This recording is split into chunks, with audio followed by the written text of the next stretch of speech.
Hello बच्चों, तो कैसे हैं आप सब लोग। मैं आशा करता हूं कि आप बहुत ही ज़्यादा बेहतरीन होंगे और आपकी जो पढ़ाई है वो भी बहुत बेहतरीन चल रही होगी। ठीक, तो अब बेटा हमने जो है आपके लेक्चर थर्ड पर हम जो है पहुंच चुके हैं। और एक मिनट दो, आ जाओ। तो हम बेटा आपका जो है cell the unit of life chapter पढ़ रहे हैं और हम जो है अब इसके बेटा लेक्चर थर्ड पर पहुंच चुके हैं। और मैं उम्मीद करता हूं कि आप जो है लेक्चर वन और लेक्चर टू जो है पूरा कंप्लीट देख के आ रहे होंगे, तभी बेटा जो है आपको लेक्चर थर्ड भी समझ में आएगा। अगर आप सीधे लेक्चर थर्ड देखने आए हो तो मैं आपसे कहूंगा मत देखो, कोई फायदा नहीं है। Lecture one and lecture to आप पहले देख के आओ, उसके बाद जो आप लेक्चर थर्ड पे आओ और बेटा सीरियस हो जाओ पढ़ाई को लेकर। प्लीज मजाक मत करो। पढ़ाई के साथ आप मजाक कर रहे हो, इसका मतलब आप जो अपनी जिंदगी के साथ मजाक कर रहे हो और एक दिन बेटा बहुत भुगतना पड़ सकता है। बस, तो ठीक है, शुरू करें, आ जाओ चलो। तो बेटा आज के हम टॉपिक्स के बारे में बात कर सकते हैं। हम जो है एक मिनट, ये तो हम पढ़ चुके हैं। इसके अंदर जो एक छोटा सा जो आपका टॉपिक रह रहा है ओवरव्यू ऑफ सेल में, वो है बेटा आपका size and shape of a cell. ठीक, और जो बेटा आज हमारा टारगेट रहेगा, हम जो है प्रोकैरियोटिक सेल के बारे में पढ़ेंगे। ठीक, आ जाओ चलो। और इसके अलावा जो है हम कोशिश करेंगे कि cell envelope and its modification पढ़ सकें। देखते हैं कहां तक पहुंच पाएंगे। मुझे लगता है कि सेल एनवलप तो हम पढ़ ही लेंगे। आ जाओ चलो। ठीक, अब जैसा कि हम हमेशा करते हैं, हम जो है रिवाइज करते हैं बेटा प्रीवियस लेक्चर के, यानी कि हम जो लेक्चर टू को जो है एक बार फिर से आपको सामने रिवीजन करने वाले हैं। उसका मैं आपको जो पूरा का पूरा लेक्चर जो है रिवाइज कराने वाला हूँ, लेक्चर टू। ठीक, तो शुरू करें। तो चलो आजा शुरू करते हैं। सबसे पहले हमने जो बेटा लेक्चर टू में, आपको याद होगा, हमने ओवरव्यू ऑफ सेल की बात करी थी। ठीक, ओवरव्यू ऑफ सेल में हमने जो है जाना था कि सेल के अंदर जो आपको क्या क्या देखने को मिल सकता है। ठीक, तो हमने सबसे पहले क्या करा था, सेल जब हमें लेनी थी तो हमने एक तरफ ली प्लांट सेल और एक लिया हमने एनिमल सेल। जब हमें प्लांट सेल लेना था तो हमने जो अनियन पील ली, मैंने आपको दिखाया भी था कल।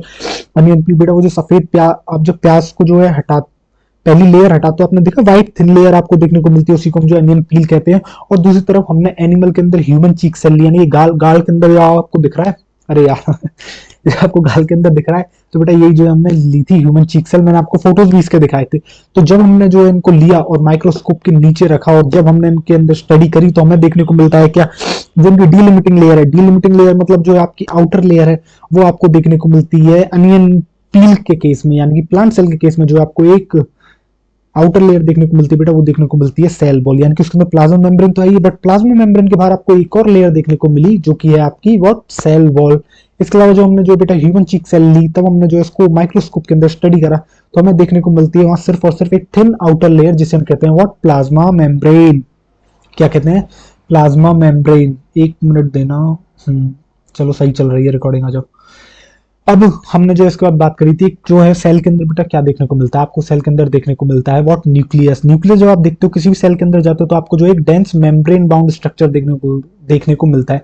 मेम्ब्रेन बाउंड वो बेटा कितनी मेम्ब्रेन वाला, दो मेम्ब्रेन वाला। तो हम कह सकते हैं ना, आपको जो एक dense double membrane bound structure देखने को मिलता है, उसे हम कहते हैं आपके क्या, न्यूक्लियस, जो कि आपके साइटोप्लाज्म में देखने को मिलता है। फिर हमने जो बात करी थी प्रोकैरियोटिक सेल के न्यूक्लियस के बारे में, जिसे हम न्यूक्लियस नहीं न्यूक्लियोइड कहते हैं एक्चुअली।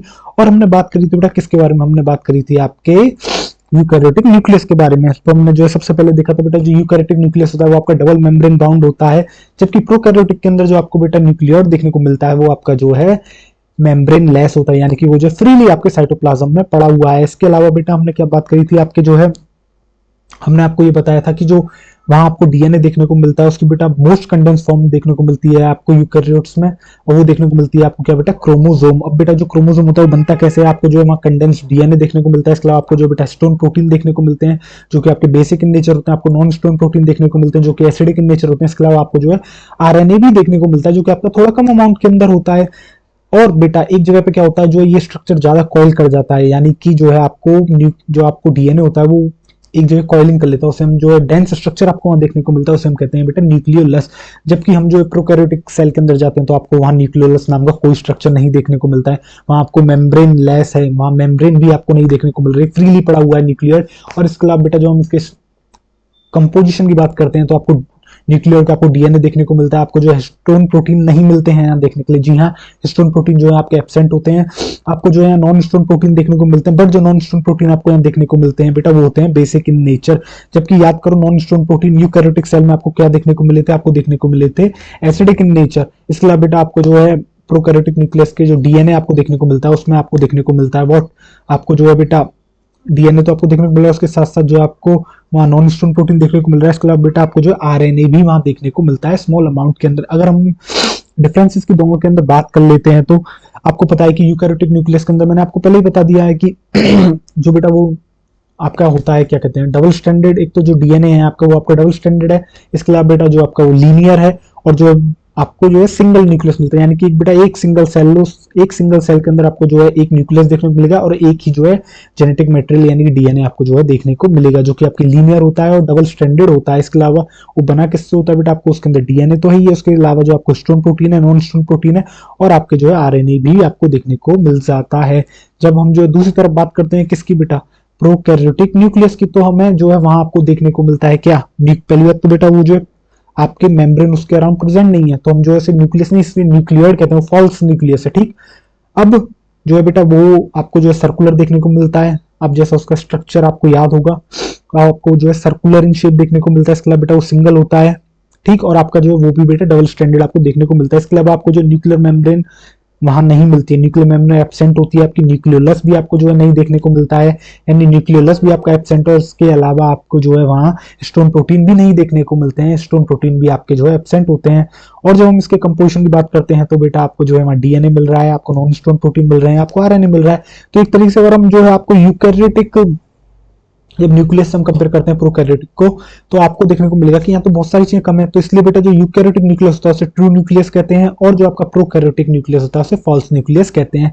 इसके बाद बेटा हम आ जाते हैं आपके अगले टॉपिक पर, जो था आपका साइटोप्लाज्म। जब बेटा हमने साइटोप्लाज्म की बात की तो सेल के अंदर जाते हैं तो आपको जो सेल ऑर्गेनेल्स प्लस जो लिक्विड वाला पार्ट देखने को उसे हम जो है बेटा साइटोप्लाज्म कहते हैं। ये जो है बेटा दोनों प्रोकैरियोट्स और यूकैरियोट्स में प्रेजेंट होता है, और जो बेटा ये जो होता है वो आपके होता है व्हाट सेमी फ्लूइड मैट्रिक्स। अब बेटा सेमी फ्लूइड मतलब क्या, यानी कि सेमी मतलब आधा, फ्लूइड मतलब लिक्विड, यानी कि आधा लिक्विड का मतलब सर क्या है, यानी कि बेटा ना ही तो ये लिक्विड है ना ही ये सॉलिड है। क्यों, इसके अंदर जो आपको दोनों ही कंपार्ट जो ही आपको दोनों ही कंपोनेंट्स देखने को मिलते हैं।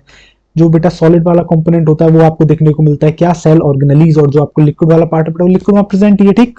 तो इस तरीके से जो ये आपका ये होता है सेमी फ्लूइड मैट्रिक्स। इसके अलावा बेटा ये जो मेन एरिया होता है किसका बेटा, सेलुलर एक्टिविटीज का, यानी जितनी भी सेल के अंदर आपको एक्टिविटीज देखने को मिलती है वो सारी की सारी एक्टिविटीज जो प्लांट्स और एनिमल्स में आपको देखने को मिल रही है वो सारी की सारी हो रही होती है एक्चुअली आपके साइटोप्लाज्म के अंदर। सेलुलर एक्टिविटीज से मतलब है बेटा हमारा मेटाबॉलिक रिएक्शंस, या फिर आप कह सकते हो केमिकल रिएक्शंस, जैसे कि उसमें से एक का एग्जांपल अगर हम लेते हैं तो बेटा ले सकते हैं ग्लाइकोलाइसिस। अब बेटा होती क्यों, जिससे कि बेटा सेल को जो है आपके लिविंग स्टेट में रखा जा सके। फिर हमने आपसे बात करी थी बेटा मेम्ब्रेन बाउंड ऑर्गेनेलीज के बारे में। आपको याद होगा मैंने एक आपको बेहतरीन एग्जांपल दिया था, एक बास्केट जिसके अंदर बेटा पोटैटो फ्रीली पड़े हुए हैं, वो किसी भी पन्नी में पैक नहीं है। भिंडी हमने एक एग्जांपल लिया था। अगर आप लेक्चर 2 देख के आए हो तो इसलिए मैं कह रहा हूँ लेक्चर 2 को देख के आओ, अगर आप लेक्चर 3 पर सीधे जंप कर रहे हो तो मत करो ऐसा, ठीक है। तो हमने आपको जो है याद होगा एग्जाम्पल दिया था भिंडी का, भिंडी जो है सिंगल पन्नी में पैक थी, और जो आपके टमाटर थे वो आपके डबल पन्नी में पैक थे। बस मैं इतना ही आपको याद दिलाऊंगा, बाकी बेटा जो रिवाइज करके आया, जो लेक्चर 2 देख के आया, उसे और भी चीजें बेहतरीन समझ में आ रही होंगी, ठीक। तो बेटा हमने जब मेम्ब्रेन बाउंड ऑर्गेनेल्स की बात करी थी, यानी कि जिनके अराउंड एक मेम्ब्रेन प्रेजेंट होती है, तो बेटा वो जो आपको सिर्फ और सिर्फ यूकैरियोट्स में देखने को मिलती हैं। आपके उसके एग्जांपल हो सकते हैं बेटा आपके ईआर हो सकता है, यानी कि एंडोप्लाज्मिक रेटिकुलम, आपके गोल्गी बॉडी हो सकती है, आपके लाइसोसोम हो सकता है, आपका न्यूक्लियस हो सकता है, एंड एसेट्रा और भी हो सकती है। इसके अलावा बेटा जो मेम्ब्रेन बाउंड ऑर्गेनेल्स की हम बात करते हैं तो बेटा वो आपके एब्सेंट होती है प्रोकैरियोट्स के अंदर, यानी कि प्रोकैरियोट्स के अंदर कोई भी आपको जो है मेम्ब्रेन बाउंड ऑर्गेनेली नहीं देखने को मिलेगी, कोई भी membrane bound cell organelle present नहीं होती है। किसमें बेटा आपकी जो है एब्सेंट होती है, किसमें, प्रोकैरियोट्स में। इसके बाद हम बात कर सकते हैं बेटा, आपको याद होगा मैंने एक नोट आपको जो लगवाया था जिसमें मैंने आपको बताया था कि कौन सी ऐसी सेल ऑर्गेनेलीज हैं जो डबल मेम्ब्रेन बाउंड, और कौन सी ऐसी सेल ऑर्गेनेलीज हैं जो है मेम्ब्रेन लेस हैं। इसके अलावा बाकी जो इनके अलावा बचती हैं वो सारी की सारी बेटा single membrane bound cell organelles होती हैं। तो double membrane bound cell organelles का अब बेटा मैं नाम लूंगा, इससे पहले आप मन में, मैं चाहूंगा आप वीडियो रोकें और सोचें कि आखिर सर ने कौन कौन सी लिखवाई थी, ठीक। मैं उम्मीद करता हूँ आपने वीडियो रोकी होगी, अब नहीं रोकी है तो बेटा गलत बात है, ठीक। बट मैं आपको जो बता देता हूँ double membrane bound cell organelles कौन सी है। बेटा एक तो न्यूक्लियस है आपके, एक बेटा आपके जो है माइटोकॉन्ड्रिया है, और एक जो है आपके बेटा क्लोरोप्लास्ट है जो कि आपको प्लांट्स में देखने को मिलती है, ठीक। अब मेम्ब्रेन लेस सेल ऑर्गेनेलीज कौन सी है बेटा, एक तो राइबोसोम है, एक बेटा न्यूक्लियोलस है, एक बेटा सेंट्रियोल है, एक बेटा इंक्लूजन बॉडीज है। और बाकी जितनी भी आपकी सेल ऑर्गेनेलीज बचती हैं, जैसे कि लाइसोसोम बच गया, वो सारी की सारी बेटा आपकी single membrane bound cell organelles है। इसके बाद बेटा हमने जो है आपके राइबोसोम के बारे में बात करी थी, आपको याद होगा मैंने बताया था राइबोसोम जो है एक ऐसी सेल ऑर्गेनेली है जो आपके eukaryotes as well as prokaryotes में देखने को मिलती है। क्यों, क्योंकि बेटा राइबोसोम जो है आपकी मेम्ब्रेन लेस सेल ऑर्गेनेली है, और अभी अभी हमने आपको बताया कि मेम्ब्रेन बाउंड जो सेल ऑर्गेनेलीज होती हैं वो सिर्फ और सिर्फ प्रेजेंट होती हैं आपके यूकैरियोटिक सेल के अंदर, यानी कि बेटा प्रोकैरियोटिक सेल के अंदर आपको जो है मेम्ब्रेन लेस सेल ऑर्गेनेली देखने को मिलती है, ठीक। तो राइबोसोम जो आपकी मेम्ब्रेनलेस सेल ऑर्गेनेल है, ये आपको बेटा यूकैरियोट्स में तो देखने को मिलेगी। इसके साथ साथ जो आपको ये प्रोकैरियोट्स में भी देखने को मिलती है। ठीक, अब सर ये जो आपको देखने को कहाँ मिलती है बेटा, ये जो आपको साइटोप्लाज्म में देखने को मिली। ठीक, अब साइटोप्लाज्म में यूकैरियोट के में मिलेगी, प्रोकैरियोट के में मिलेगी। तो बेटा ये जो फ्रीली प्रेजेंट होती है, ठीक, तो आपको जो यूकैरियोट के में देखने को मिलती है बेटा, वो आपको देखने को मिलती है 80s की, और जब प्रोकैरियोट्स के में देखने को मिलती है वो मिलती है आपको 70s की। यानी कि राइबोसोम बेटा दो तरीके के होते हैं, एक तो बेटा 70s, एक 80s। ठीक, और मैंने जैसा कि आपको बताया था कि राइबोसोम जो बेटा मैं यहाँ उतना ही पढ़ा रहा हूँ जितना जिक्र जो है हमारा ओवरव्यू ऑफ सेल के अंदर करा गया। आगे राइबोसोम का टॉपिक आएगा, हम आपको पूरा बता रहे होंगे कितने टाइप, बेटा इसकी सब यूनिट्स क्या होती हैं, कौन से आरएनए से मिलकर बनी होती हैं, कितने प्रोटीन से ये मिलकर बनी हुई होती हैं, एस का मतलब क्या होता है, सारा का सारा हम जो आपको पढ़ाएंगे, जितना आपको आवश्यक होगा उतना हम आपको जरूर बताएंगे। ठीक, इसके अलावा बेटा ये जो है साइटोप्लाज्म में तो आपको देखने को मिली गई, इसके अलावा जो है आपको सेल ऑर्गेनेलीज में भी जो है आपको ये देखने को मिलती है। सेल ऑर्गेनेलीज का मतलब सर आपको जो बेटा ये देखने को मिलेगी माइटोकॉन्ड्रिया के अंदर, जो बेटा आपको देखने को मिलती है 70s। इसके अलावा क्लोरोप्लास्ट के अंदर आपको देखने को मिलेगी, वो भी हो गया आपका 70s। और इसके अलावा आपके बेटा प्रेजेंट होती है रफ एंडोप्लाज्मिक रेटिकुलम पर। अब सर वहां कौन से टाइप की मिलेगी, वहां आपको देखने को मिलती है बेटा 80s टाइप की। फिर हमने जो है बेटा आपसे बात करी थी आगे सेंट्रोसोम के बारे में, एक ऐसा स्ट्रक्चर जो बेटा दो सेंट्रियोल से मिलकर बनता है, यानी दो सेंट्रियोल्स होते हैं, और दो सेंट्रियोल जो है बेटा वो 90 डिग्री के एंगल पे इस तरीके से जो है बेटा एक फॉर्मेशन करते हैं स्ट्रक्चर का, जिसे हम जो है सेंट्रोसोम कहते हैं। ये आपका बेटा मेम्ब्रेनलेस स्ट्रक्चर है। मेम्ब्रेनलेस क्यों स्ट्रक्चर है, क्योंकि बेटा सेंट्रियोल से मिलकर बना है, और सेंट्रियोल जो है एक मेम्ब्रेनलेस स्ट्रक्चर है। अब ये जो है बेटा प्रेजेंट होता है आपके एनिमल सेल में, और इसके अलावा बेटा ये मदद कर रहा होता है आपके सेल डिवीजन में। तो हमने जो है इतना आपको जो है लेक्चर 2 तक बेटा पढ़ा दिया था। अब आगे हम कंटिन्यू करते हैं लेक्चर 3 के अंदर। ठीक, तो अब रुको जरा, मैं पानी पी लेता हूँ, फिर उसके बाद हम कंटिन्यू करते हैं लेक्चर अपने थर्ड के अंदर। और मैं उम्मीद करता हूँ कि यहाँ तक आपने जो है बेटा बहुत बेहतरीन तरीके से पढ़ा होगा। हम तो कोई कमी नहीं छोड़ेंगे, आपको भी नहीं छोड़नी है बेटा। नीट 2026 में आपको कॉलेज में जाना ही जाना है, चाहे कुछ भी हो जाए, आपको मेडिकल कॉलेज में जाना है बेटा। ये जो है आपकी लिख लो, बस अपने हाथ पे लिख लो, जिससे कि आप जब जब नहाने जाओ रोज तो आपको याद आए कि यार जो आपका एक ही लक्ष्य है, और वो है बेटा आपका नीट 2026 में सिलेक्शन होना। ठीक, रुको अब बस शुरू करते हैं। तो चलो शुरू करें, आ जाओ चलो शुरू करते हैं। थोड़ा सा पॉज लिया था, आ जाओ 1 मिनट देना, रुको जरा।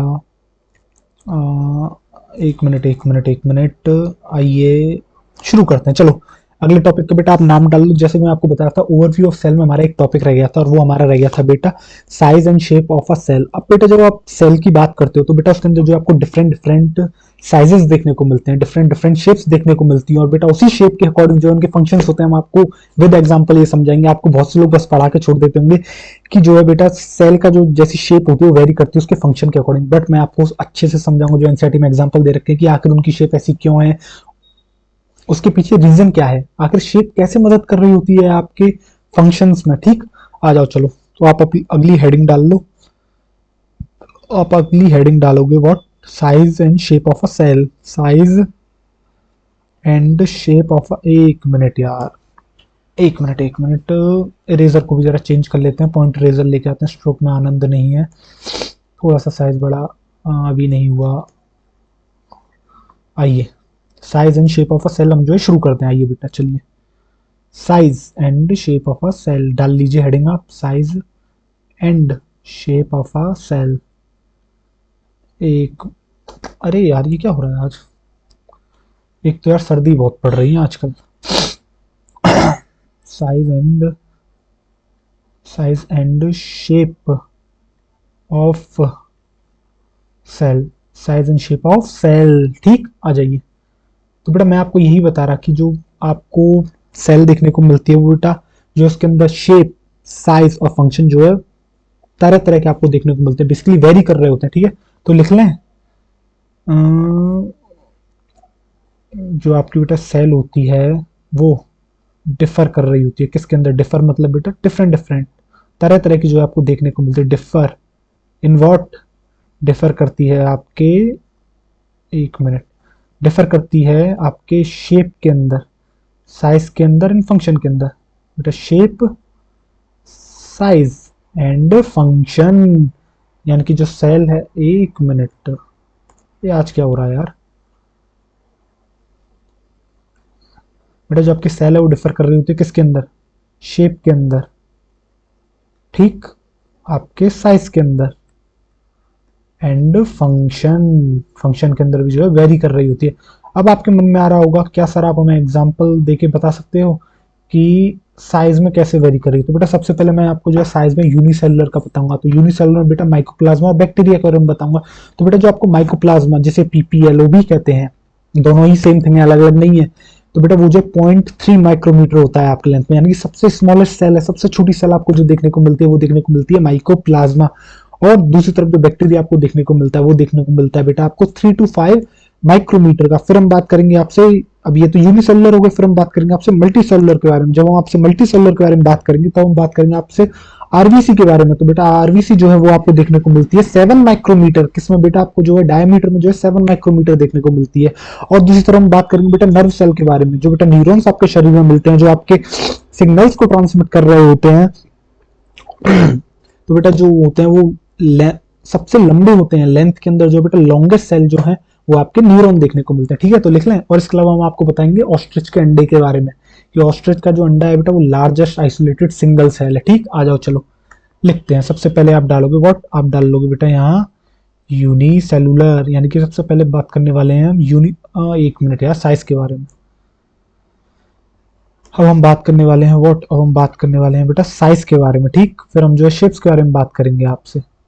और फंक्शंस आपको एनसीईआरटी ने नहीं बताए, बट हम फिर भी आपको बता देंगे कि कौन इसकी, यानी कि आरबीसी जो है आपको राउंड एंड बाई कॉनकेव क्यों देखने को मिलती है, आखिर उसका फंक्शन क्या है, हम वो भी आपको बता देंगे कि ऐसी ही उसकी शेप क्यों है।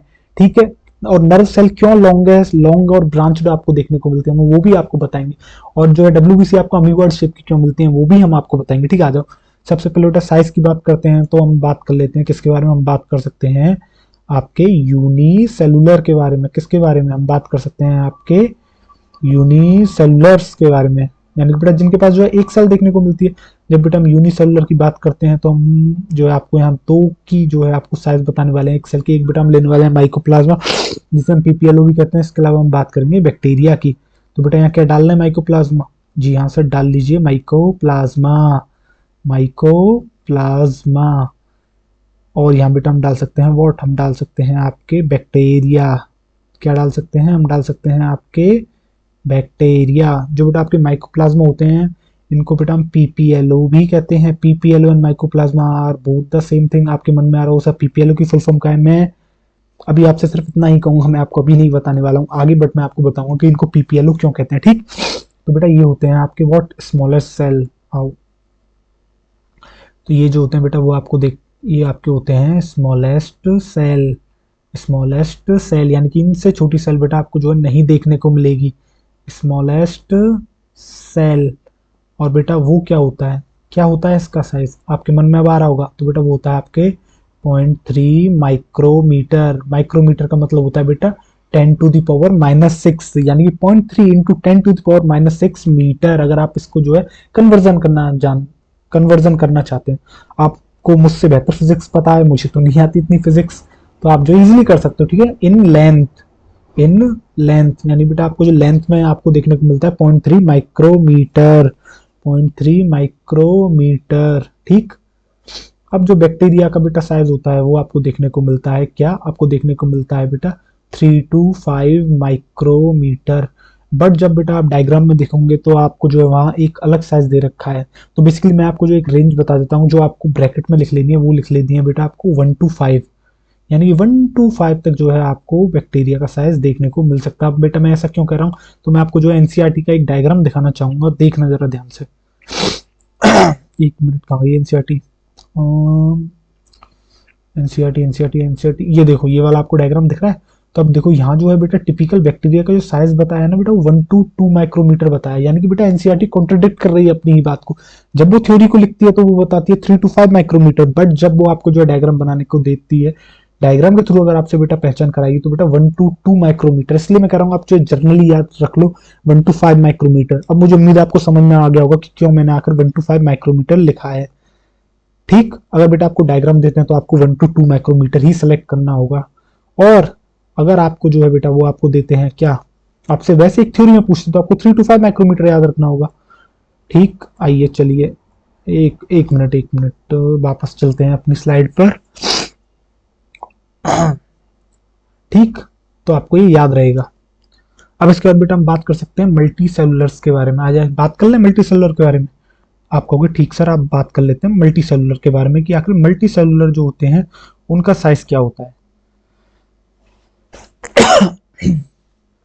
अब डालेंगे क्या, मल्टी सेलुलर। मल्टी सेलुलर, आज यार इतनी राइटिंग अच्छी नहीं आ रही, पता नहीं क्यों, क्या समस्या आ रही है। ठीक, मल्टी सेलुलर में सबसे पहले बात कर लेंगे बेटा हम आपसे आरबीसी के बारे में, यानी कि रेड ब्लड सेल्स, जिनको आप जिनको आप एरिथ्रोसाइट्स भी कहते हैं। इसके अलावा हिंदी वाले क्या कहते हैं, रक्त कोशिकाएं। हिंदी तो मुझे नहीं आती बट थोड़ी बहुत ही आती है, रक्त कोशिकाएं। ठीक, तो बेटा जब आप आरबीसी की बात करते हो, इसके अलावा हम बात कर लेंगे बेटा आपसे किसके बारे में, नर्व सेल के बारे में। नर्व सेल, जिसे हम बेटा न्यूरॉन भी कहते हैं, जिसे हम क्या कहते हैं, आपके न्यूरॉन भी कहते हैं। आइए चलिए, जो बेटा आपको आरबीसी देखने को मिलती है बेटा, वो आपको जो है 7 माइक्रोमीटर देखने को मिलती है डायमीटर में, यानी कि इसका साइज काफी बड़ा है बेटा। जब आप इसका डायमीटर देखोगे तो मैं उम्मीद करता हूँ आपको रेडियस और डायमीटर तो पता होगा बेटा, रेडियस का जस्ट डबल ही होती है डायमीटर, यानी कि जब आप किसी सर्कल की फॉर्म में देखते हो किसी को, तो बेटा ये जो यहाँ से सेंटर से जो जाती है रेडियस होती है। बट अगर मैं इसी को पूरा का पूरा एक पॉइंट से दूसरे पॉइंट तक मिला तो इसे हम कहते हैं डायामीटर। ठीक, आपको आता होगा ये सब, मुझे नहीं लगता मुझे बताने की जरूरत है, फिर मैंने बता दिया है। क्योंकि काफी बार क्या होता है यार, जब आप ऑफलाइन पढ़ाते हो तो बच्चे हिम्मत नहीं कर पाते। आपको मान लो आपके मन में डाउट आया कुछ, आप सोचते हो कि यार ये मैं क्वेश्चन पूछ लूंगा तो मैं तो स्टूपिड लगूंगा, पूरी क्लास मेरे ऊपर हंसेगी। बट बेटा ऑनलाइन में ऐसा नहीं है ना, आप जो है खट खट टाइप कर दोगे। तो ठीक है, आपको जो भी डाउट है आप पूछ लेना, आप ये मत सोचना कि ये क्या मेरा स्टूपिड डाउट लगेगा, यार कुछ स्टूपिड नहीं होता है। ठीक, मेहनत करो, जो डाउट है वो पूछो, क्या पता उस डाउट की वजह से आपको वही क्वेश्चन आपको वहां देखने को मिल जाए, तो बेटा समस्या हो सकती है ना, इसलिए पूछ लिया करो। ठीक, तो बेटा आपको जो है 7 माइक्रोमीटर इन डायामीटर। तो बेटा मैं तो इस तरीके से पढ़ाना पसंद करता हूँ कि अगर कोई ऐसा भी इंसान बैठा है इस क्लास में जिसने बायोलॉजी का बी भी नहीं पढ़ा, तो वो भी समझ सके कि आखिर बायोलॉजी होती क्या है। ठीक, आइए चलिए। बट बेटा इसके लिए जरूरी है कि आप जो है सारे लेक्चर्स देख के आओ, लेक्चर 1 देख के आओ, लेक्चर 2 देख के आओ, तब जाके आप जो है लेक्चर 3 को देखो। अगर आप सीधे आके आप लेक्चर 3 देखोगे तो उसका कोई सेंस नहीं बनेगा। ठीक है, आइए चलिए। इन 7 माइक्रोमीटर, एक मिनट यार फिर गड़बड़ हो गई। 7 माइक्रोमीटर इन डायामीटर, इन डायामीटर, इन डायामीटर, 7 माइक्रोमीटर इन डायामीटर। और बेटा जो नर्व सेल आपको देखने को मिलती हैं वो आपकी होती हैं लॉन्गेस्ट सेल्स। कैसी बेटा, सबसे लंबी सेल्स होती हैं व्हाट, ये होती हैं आपकी लॉन्गेस्ट सेल्स, ये होती हैं आपकी व्हाट, ये आपकी होती हैं लॉन्गेस्ट सेल। ठीक, आइए अब हम बेटा बात करते हैं एक स्टैट जो आपको दे रखा है, वो आपको दे रखा है एनसीईआरटी ने, ये कि लार्जेस्ट आइसो जो आपकी लार्जेस्ट आइसोलेटेड सिंगल सेल है वो क्या, तो बेटा वो है ऑस्ट्रिच का अंडा। जी हाँ, जो बेटा ऑस्ट्रिच का अंडा होता है ना, अगर मैं हैन के अंडे से कंपेयर करूँ ना, हैन के लगभग आपको बेटा 24 से 25 अंडे लेने होंगे, तब जाके जो बेटा एक ऑस्ट्रिच का अंडा आपको देखने को मिलेगा।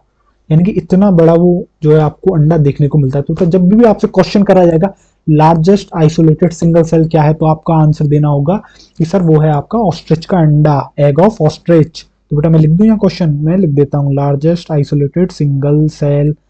एक मिनट यार, आज तो राइटिंग बहुत गंदी आ रही है, एक तो हमारी वैसे ही राइटिंग गंदी है, उल्टा आज और ज्यादा आ रही है।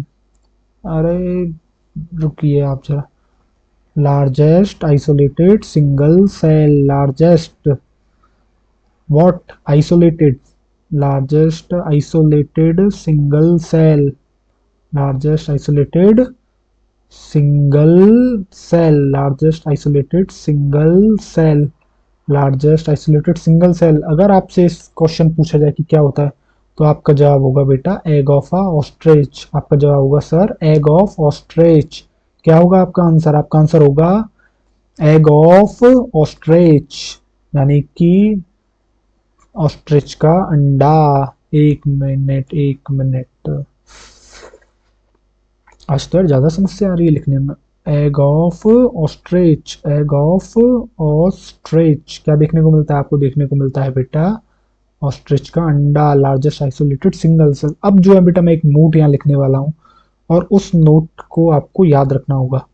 और बेटा वो नोट क्या है, वो नोट बेटा ये है कि जो आपकी शेप होती है ना बेटा, वो इफेक्ट करती है फंक्शन को। यानी कि जो सेल होती है बेटा, उस सेल की जो है आपको शेप जो है डिफरेंट डिफरेंट शेप देखने को मिलेंगी, और वो जो शेप्स हैं वो कंट्रीब्यूट कर रही हैं उसके फंक्शन में, यानी कि जो उसका फंक्शन है उसी अनुसार उसकी शेप है।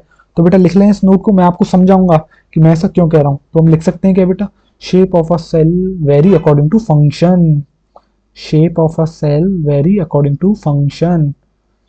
तो बेटा आप लिखोगे shape of a cell, shape of a cell vary according to function, vary according to function, यानी कि बेटा वो फंक्शन के अकॉर्डिंग वेरी करती है। अब आपके मन में आ रहे होंगे ढेर सारे सवाल कि सर इसका मतलब क्या है, ठीक। और वो वेरी करती है किसके, vary according to function, vary करती है आपके फंक्शन के अकॉर्डिंग। तो अब जो है मैं इसका मतलब आपको समझाता हूँ। आइए चलिए, आपको जो है बेटा एनसीईआरटी में कुछ शेप्स दे रखी हैं, जो आप एनसीईआरटी खोलोगे आइए, एक तो तबीयत सही होने का नाम ही नहीं ले रही। आइए देखिए, ये आपको बेटा शेप देखने को मिल रही है। अब ध्यान से देखो बेटा, जो आपकी आरबीसी है ना, उसकी शेप जो है आपको देखने को मिलती है राउंड एंड बाइकॉनकेव। क्या आपको बेटा ये शेप देखने को मिल रही है राउंड एंड बाइकॉनकेव। बेसिकली अगर आप इसे साइड से देखोगे तो बेटा कुछ इस प्रकार की जो है आपको ये शेप देखने को मिलेगी। अब इस शेप का मतलब क्या है बेटा, अब आप एक चीज समझिए कि राउंड एंड बाइकॉनकेव क्यों है। बेटा जो बाइकॉनकेव शेप है ना, इसकी मदद से जो है बेटा इसका सरफेस एरिया बढ़ गया। एक तो आप सोचो कि चौकोर होती, पूरी पूरी एक जो है गोल होती, तो गोल होती तो इतना बेटा इसका सरफेस एरिया नहीं बढ़ता, बट वो जो थोड़ी सी अंदर की तरफ चलेगी तो इससे इसका बेटा एक तो सरफेस एरिया बढ़ गया। सरफेस एरिया क्यों बढ़ा सर, जिससे कि जो बेटा आरबीसी का मेन काम क्या होता है, वो होता है बेटा आपका ऑक्सीजन का ट्रांसपोर्टेशन करना, यानी कि वो ज्यादा से ज्यादा ऑक्सीजन अपने ऊपर ले सके, इसलिए जो बेटा उसकी शेप बाइकॉनकेव हो जाती है। इसके अलावा बेटा इसके अंदर जो है आपको न्यूक्लियस नहीं देखने को मिलता। जी हाँ, ये जो है इन्यूक्लिएटेड सेल है। इसके अलावा बेटा आपको जो है सेल ऑर्गेनेल्स भी नहीं देखने को मिलते हैं, जैसे माइटोकॉन्ड्रिया, एंडोप्लाज्मिक रेटिकुलम, ये सारी सेल ऑर्गेनेल्स आपको जो है नहीं देखने को मिलती है। क्यों, इसका रीजन बेटा ये है जिससे कि ज्यादा से ज्यादा ऑक्सीजन जो है ये अपने अंदर स्टोर कर सके और फिर जो है आपके ट्रांसपोर्टेशन कर सके। इसके अलावा इसकी जो वाई कॉन्केव शेप होती है, इसका एक कारण आपका ये भी होता है कि अब बेटा जो आरबीसी है उसको जो है हर जगह जो है आपके ऑक्सीजन की सप्लाई पहुंचानी है, ठीक। अब होता है उसके लिए क्या करना है बेटा, इसको जो है काफी जगह से कुछ ऐसी वेसल्स होंगी जो बहुत ज्यादा छोटी होंगी, जिसके अंदर से उसको निकलना होगा। तो इसकी शेप इस तरीके से डिजाइन है कि वो जो है कहीं भी पहुंच जाती है और इजीली जो है आपकी निकल जाती है, ठीक। तो मुझे उम्मीद है कि आपको समझ में आया होगा कि आखिर आरबीसी जो है राउंड एंड बाइकॉनकेव आपको क्यों देखने को मिलती है। अब आपके मन में आएगा सर ये जो नर्व सेल हैं, ये जो नर्व सेल हैं ये आपको ब्रांच्ड एंड लॉन्ग क्यों देखने को मिल रही है। तो बेटा इसका कारण है आपके स्टिमुलस का बेटा ट्रांसफर करना, ट्रांसपोर्टेशन करना एक जगह से दूसरी तक। अब सपोज करो आप जो है कहीं गए, ठीक। आप मान लो कोई पार्टी में गए, कोई शादी में गए, और आपको जो है आपको सपोज करो आपको पाव भाजी पसंद है और आपने जो है सामने वाले भाई से आपने कहा सर पाव भाजी दे दीजिए, तो उसने जो आपको पाव भाजी दे दी। अब आपने जैसे ही उस पाव भाजी को लिया तो आपने बेसिकली लिया और हाथ लगाया और मुंह थी बेटा ज्यादा गर्म, और एकदम से आपने हाथ लगाया और आपका हाथ जो एकदम से जो पीछे गया। आपने देखा होगा रिफ्लेक्स एक्शन आपने देखा होगा कि आपके साथ ये होता है, आप किसी अगर ज्यादा गर्म चीज को हाथ लगा देते हो, आप एकदम से हाथ पीछे खींच लेते हो। तो अब सोचो कि इतनी जल्दी वो जो है आपने उसको हाथ लगाया, वहां हीट ट्रांसफर हुई, आपको जो है वहां हीट महसूस हुई। अब वो जो है सिग्नल सीधा ट्रांसफर करते हुए आपके बेटा ब्रेन तक पहुंचा और फिर ब्रेन से जो है वापस आया, यानी कि वो इतना जल्दी जो है उसका कंडक्शन कैसे हो गया उस सिग्नल का। तो बेटा जो उसमें मदद करती है वो मदद करती है ब्रांच्ड एंड लॉन्ग। अब मान लो ये जो है इनकी शेप कुछ और होती है, इनकी शेप मान लो इतनी सी होती, ऐसे ऐसे ऐसे ऐसे होती, तो बेटा सोचो कितना समय लगता है ट्रांसफॉर्मेशन में, कितना समय लगता है इसकी ट्रांसपोर्टेशन में, सिग्नल को यहाँ से एक जगह से दूसरी जगह तक पहुंचाना। इसलिए जो बेटा लॉन्ग एंड ब्रांच होती है, जिससे कि ईजी हो सके आपका सिग्नल का ट्रांसपोर्टेशन। पता नहीं बार बार ट्रांसफॉर्मेशन निकल रहा है, नहीं ट्रांसपोर्टेशन कह रहे हैं हम बेटा सिग्नल का। बेसिकली स्टिमुलस जो है आपके एक जगह से दूसरी जगह लेके जाती है। इसके अलावा अब आपके मन में एक सवाल आ रहा होगा सर ऐसे तो सर व्हाइट ब्लड सेल्स जो है आपकी अमीबॉइड शेप की क्यों होती है।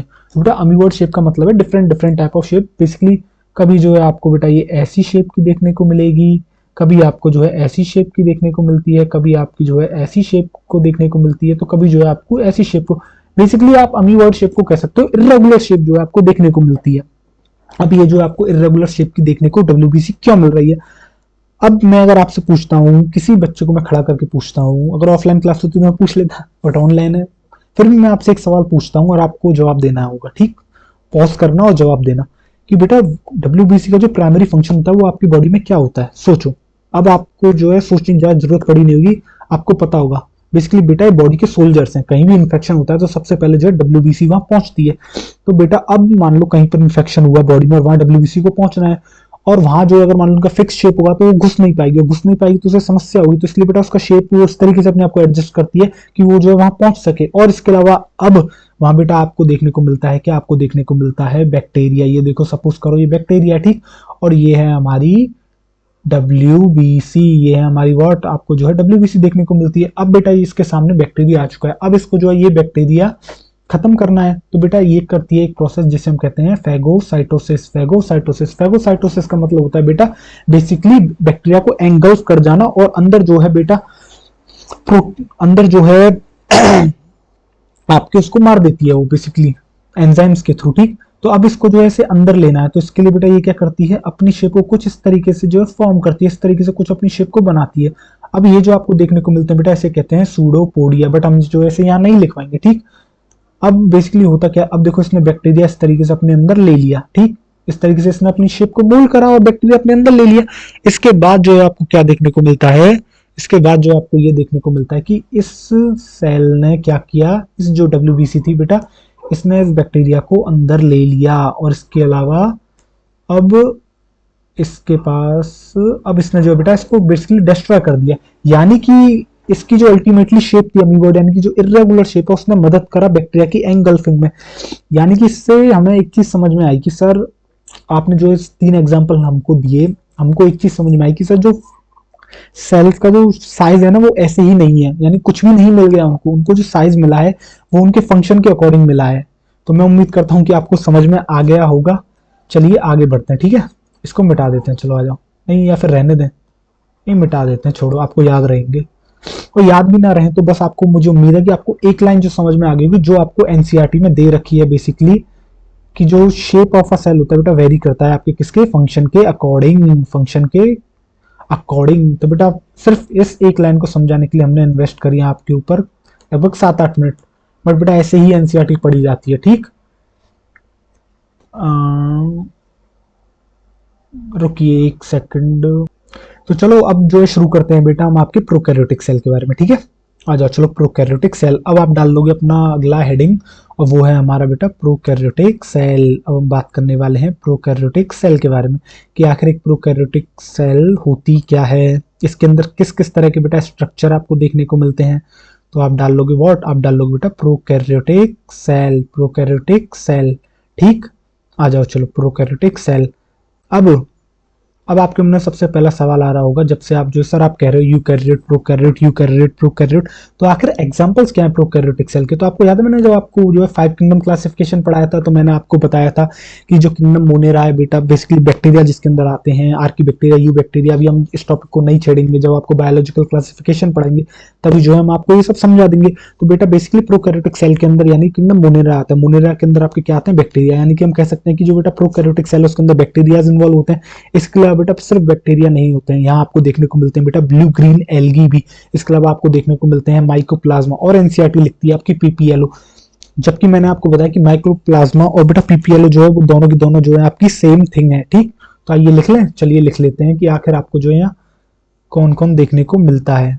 आइए प्रोकैरियोटिक सेल में बेटा आपको जो है यहाँ देखने को मिलते हैं क्या, आपको यहाँ देखने को मिलते हैं बैक्टीरिया। आपको सबसे पहले क्या देखने को मिलता है, आपको देखने को मिलते हैं बेटा बैक्टीरिया। अगर आपसे कोई पूछता है कि प्रोकैरियोटिक सेल में आपको क्या क्या देखने को मिलता है, तो आप कहोगे बैक्टीरिया, आप फिर कहोगे सर हमें देखने को मिलती है क्या, blue green algae, blue green algae, blue green algae, और सर हमें देखने को मिलते हैं क्या, सर हमें देखने को मिलता है माइकोप्लाज्मा, माइकोप्लाज्मा, माइकोप्लाज्मा। और आपको याद होगा यही बेटा स्मॉलर सेल भी है। इसके अलावा आपको सर देखने को मिलता है क्या, हमें देखने को मिलता है बेटा पीपीएलओ। क्या देखने को मिलता है, हमें देखने को मिलता है व्हाट, हमें देखने को मिलता है बेटा पीपीएलओ, जबकि मैंने आपको बताया कि बेटा पीपीएलओ जो माइकोप्लाज्मा वो सेम थिंग है। अब आपके मन में आ रहा होगा सर ये जो पीपीएलओ है इसकी फुल फॉर्म क्या है। तो बेटा पीपीएलओ की जो फुल फॉर्म होती है वो होती है आपके pleuropneumonia, pleuropneumonia, pleuropneumonia like organism, pleuropneumonia like organism. अब आपके मन में आ रहा होगा सर ये जो ऑर्गेनिज्म है इसका ये नाम पड़ा ही क्यों, प्लूरोनिमोनिया लाइक ऑर्गेनिज्म, मतलब इतना अजीब नाम इसका क्यों है, ठीक। आओ चलो अब मैं आपको बताता हूँ। तो बेटा आप कैटल्स जानते हो, जो काउ बफेलोज होती हैं, तो बेटा बेसिकली उनके अंदर लंग्स होते हैं, जो लंग्स होते हैं बेटा वहां आपको देखने को मिलता है व्हाट, आपको देखने को मिलता है एक फ्लूइड जिसका नाम होता है आपका प्लूरल फ्लूइड। तो वहां आपको एक ऑर्गेनिज्म देखने को मिलता है जो कि इनके बैक्टीरिया कर रहा होता है कैटल्स के। तो बेटा आपको कहां देखने को मिला, वो आपको लंग्स में देखने को मिला। लंग्स में कहां देखने को मिला, आपको देखने को मिला प्लूरल फ्लूइड के अंदर। और बेसिकली वो कर क्या रहा है, वो कर रहा है बेटा निमोनिया, तो इसलिए इसका नाम पड़ा प्लूरो निमोनिया लाइक ऑर्गेनिज्म। तो लिख लें, आइए चलिए इस बात को भी हम लिख लेते हैं।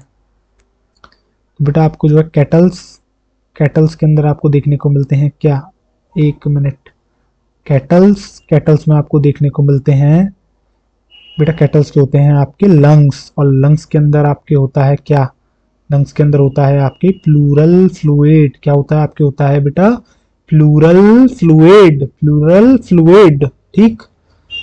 आपको देखने को मिलता है क्या, प्लूरल फ्लूइड। और बेटा प्लूरल फ्लूइड में आपको देखने को मिलते हैं ये ऑर्गेनिज्म जो कि कर रहे होते हैं क्या, आपके निमोनिया। ये आपको ऑर्गेनिज्म देखने को मिलते हैं जो कि आपके कर रहे होते हैं क्या, आपके कर रहे होते हैं निमोनिया, आपके कर रहे होते हैं निमोनिया, आपके नहीं बेसिकली ये कर रहे होते हैं बेटा कैटल्स के, ठीक, निमोनिया, निमोनिया, इसलिए इनका नाम पड़ा प्लूरो निमोनिया लाइक ऑर्गेनिज्म। क्या सर ये पूछेगा हमसे कोई, कोई नहीं पूछेगा, एक इंफॉर्मेशन है मैंने आपको जिस बता दी, ठीक। आप याद भी रख सकते हो, इतना लिखना भी जो है आपका जरूरी नहीं है इस बात को, ठीक। चलिए आगे बढ़ते हैं हम। अब मैं आपको एक बात बता रहा था जब से कि ये जो पीपीएल होते हैं और माइकोप्लाज्मा होते हैं सेम ही थिंग है, बट एनसीईआरटी अलग अलग लिखती है, इसलिए हमने भी जो है इसको अलग अलग लिख दिया है, बट हम यहाँ लिख देते हैं both are same thing. Plus मैं आपको इनके बारे में एक और बात बताना चाहूंगा बेटा, वैसे तो प्रोकैरियोटिक सेल के अंदर जो है आपको सेल वॉल हर जगह देखने को मिलती है, मोस्ट ऑफ द केसेस में देखने को मिलती है, बट माइकोप्लाज्मा और पीपीएलओ में जो है दोनों सेम ही थिंग है। एक ही बार बोल लेता हूँ, माइकोप्लाज्मा में आपको सेल वॉल नहीं देखने को मिलेगी। तो अगर आपसे कोई ये क्वेश्चन करता है, आपको प्रोकैरियोटिक के जो है 4 एग्जांपल देता है, उसमें कह देता है, आपसे पूछ लेता है कि सेल वॉल किसके अंदर एब्सेंट होगी, तो सबसे पहले आप देखने जाओगे बेटा माइकोप्लाज्मा या पीपीएलओ को, ठीक। लिख दूं मैं यहाँ बोथ आर सेम थिंग, तो हम बेटा लिख देते हैं यहाँ बोथ आर सेम थिंग, लिख देते हैं यहाँ क्या, लिख देते हैं बेटा both are same thing, both are same thing, दोनों ही जो है सेम ही चीज है। प्लस बेटा ये जो है आपके क्या होता है, इनके साथ सेल वॉल एब्सेंट होती है। क्या होती है बेटा, cell wall absent, cell wall जो है आपको यहाँ देखने को नहीं मिलेगी, यानी कि सेल मेम्ब्रेन के बाद या प्लाज्मा मेम्ब्रेन के बाद जो आउटर स्ट्रक्चर एक और प्रेजेंट होता है जो कि इनको शेप प्रोवाइड करने का काम कर रहा होता है, तो वो इनके पास एब्सेंट होती है, तो यानी कि इनकी कोई पर्टिकुलर शेप भी जो है बेटा नहीं होती है, ठीक।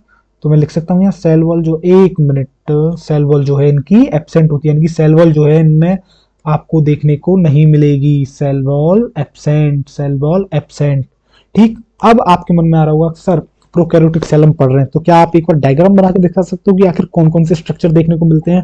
तो हाँ बेटा बिल्कुल, हम जो है आपको डायग्राम बना के दिखा सकते हैं कि कौन कौन से स्ट्रक्चर जो है आपको एक सेल वॉल, एक जो है प्रोकैरियोटिक सेल के अंदर देखने को मिलते हैं। तो बेटा सबसे अंदर जो आपको पहले देखने को मिलती है वो आपको देखने को मिलती है, वो आपको देखने को मिलती है बेटा, एक मिनट रुको, कलर अच्छा सा लेते हैं, ग्रीन येलो नहीं, पिंक ही लेते, आइए चलिए, ठीक है। तो बेटा सबसे अंदर जो आपको देखने को मिलती है, आपको पता है आपको देखने को मिलेगी व्हाट बेटा, प्लाज्मा मेम्ब्रेन, या फिर आप कहते हो सेल मेम्ब्रेन, जो कि आपको प्रोकैरियोट हो यूकैरियोट हो सभी के अंदर जो है आपको देखने को मिलती है। यार इतना अच्छे से नहीं बनाया, हम अच्छे से बनाएंगे, हमारे पास काफी समय है, ऐसी कोई जल्दबाजी हमारे पास है नहीं कि हम जो है डायग्राम्स अच्छे ना बनाए। डायग्राम, आइए आइए आइए आइए आइए आइए, ये आपके जो है बेटा प्लाज्मा मेम्ब्रेन, जो प्लाज्मा मेम्ब्रेन के बाद मैंने आपको बताया ना प्रोकैरियोटिक सेल में जो है आपको सेल वॉल हर जगह देखने को मिलती है, कुछ ही जगह होती है आप सेल वॉल नहीं देखने को मिलती है, उसमें से एक एग्जांपल है आपके माइकोप्लाज्मा। तो आइए चलिए यहाँ सेल वॉल बना लेते हैं, चलिए सेल वॉल आपके बना लेते हैं, क्या बना लेते हैं बेटा, आपके बना लेते हैं सेल वॉल, आपके बना लेते हैं क्या, आपके बना लेते हैं यहाँ, अरे यार एक मिनट बिगड़ गई ना, 2 मिनट, 1 मिनट दो, रुको जरा।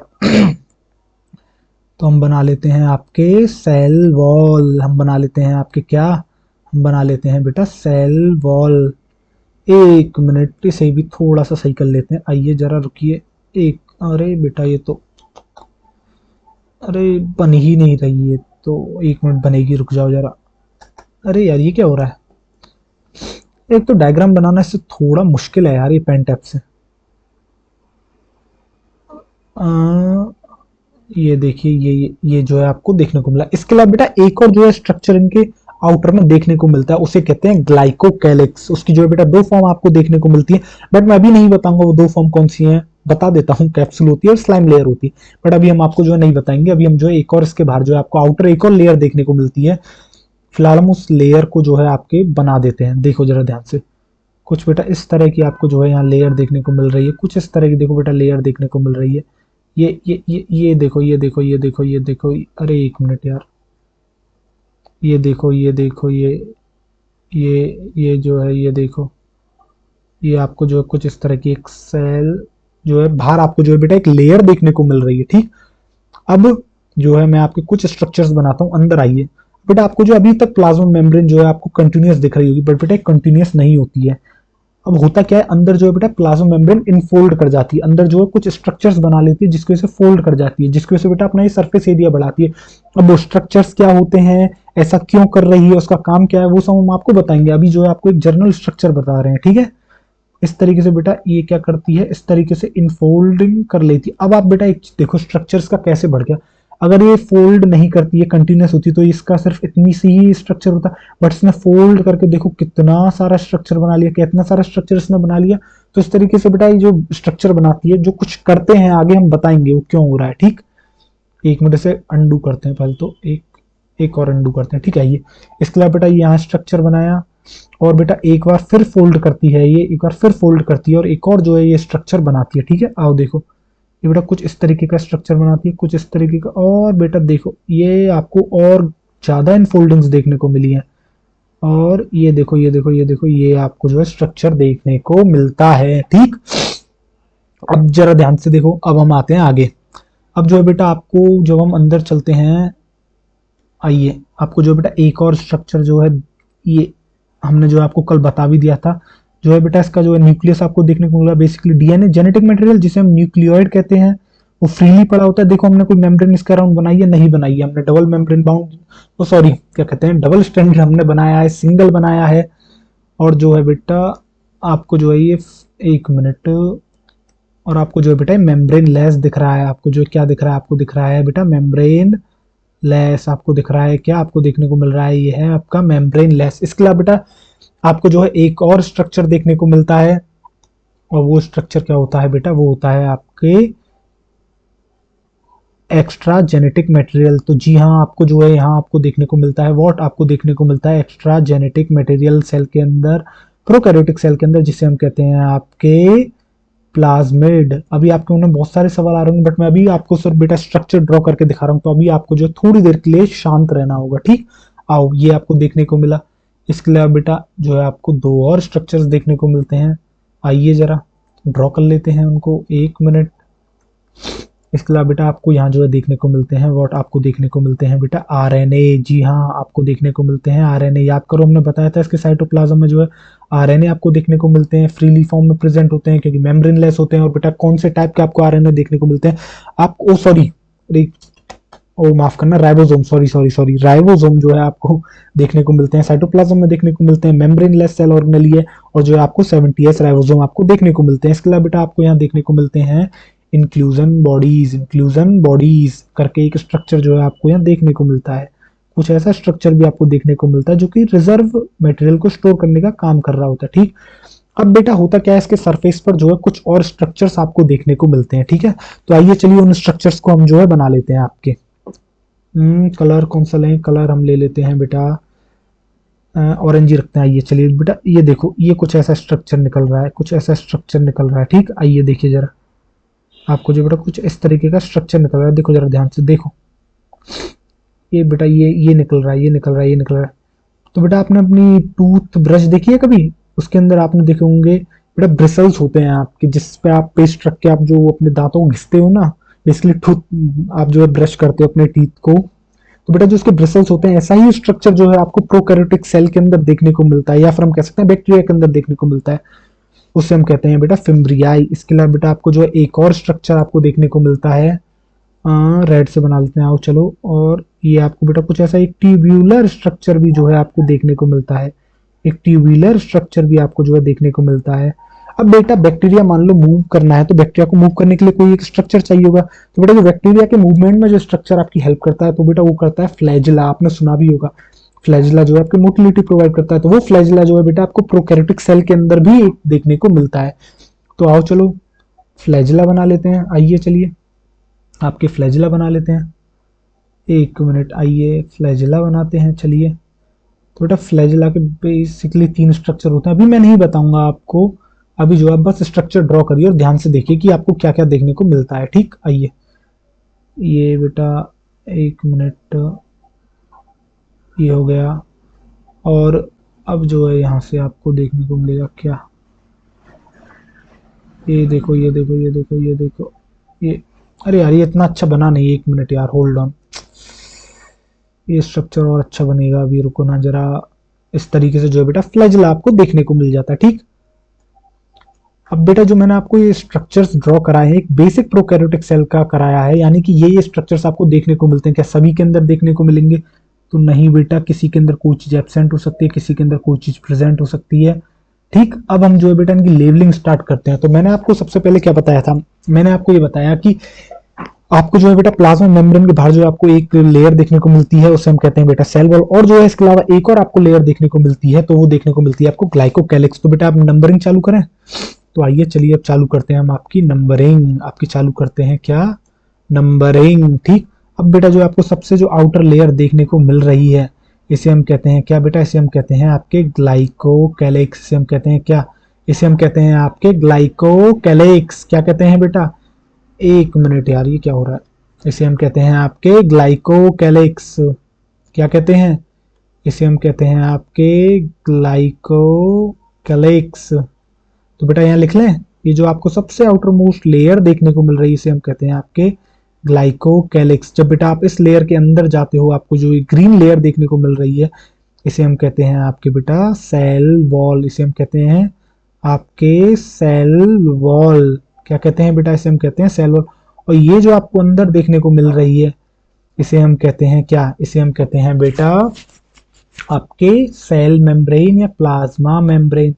सेल मेम्ब्रेन या प्लाज्मा मेम्ब्रेन, सेल मेम्ब्रेन या प्लाज्मा मेम्ब्रेन, आपके कहते हैं बेटा हमसे सेल मेम्ब्रेन। क्या कहते हैं, सेल मेम्ब्रेन। और बेटा अब जो आपको ये सबसे, जो आपको बेटा तीनों लेयर दिख रही है, यानी कि सबसे आउटर ग्लाइकोकैलिक्स, उसके अंदर सेल वॉल, और सबसे अंदर वाली जो सेल मेम्ब्रेन दिख रही है, तो बेटा इन तीनों तीनों लेयर्स को कंबाइंडली कहते हैं हम सेल एनवलप। यानी कि एक सेल के बाहर जो बेटा बेसिकली एक लिफाफे की तरह ये काम कर रही है, ये जो 3 लेयर हैं।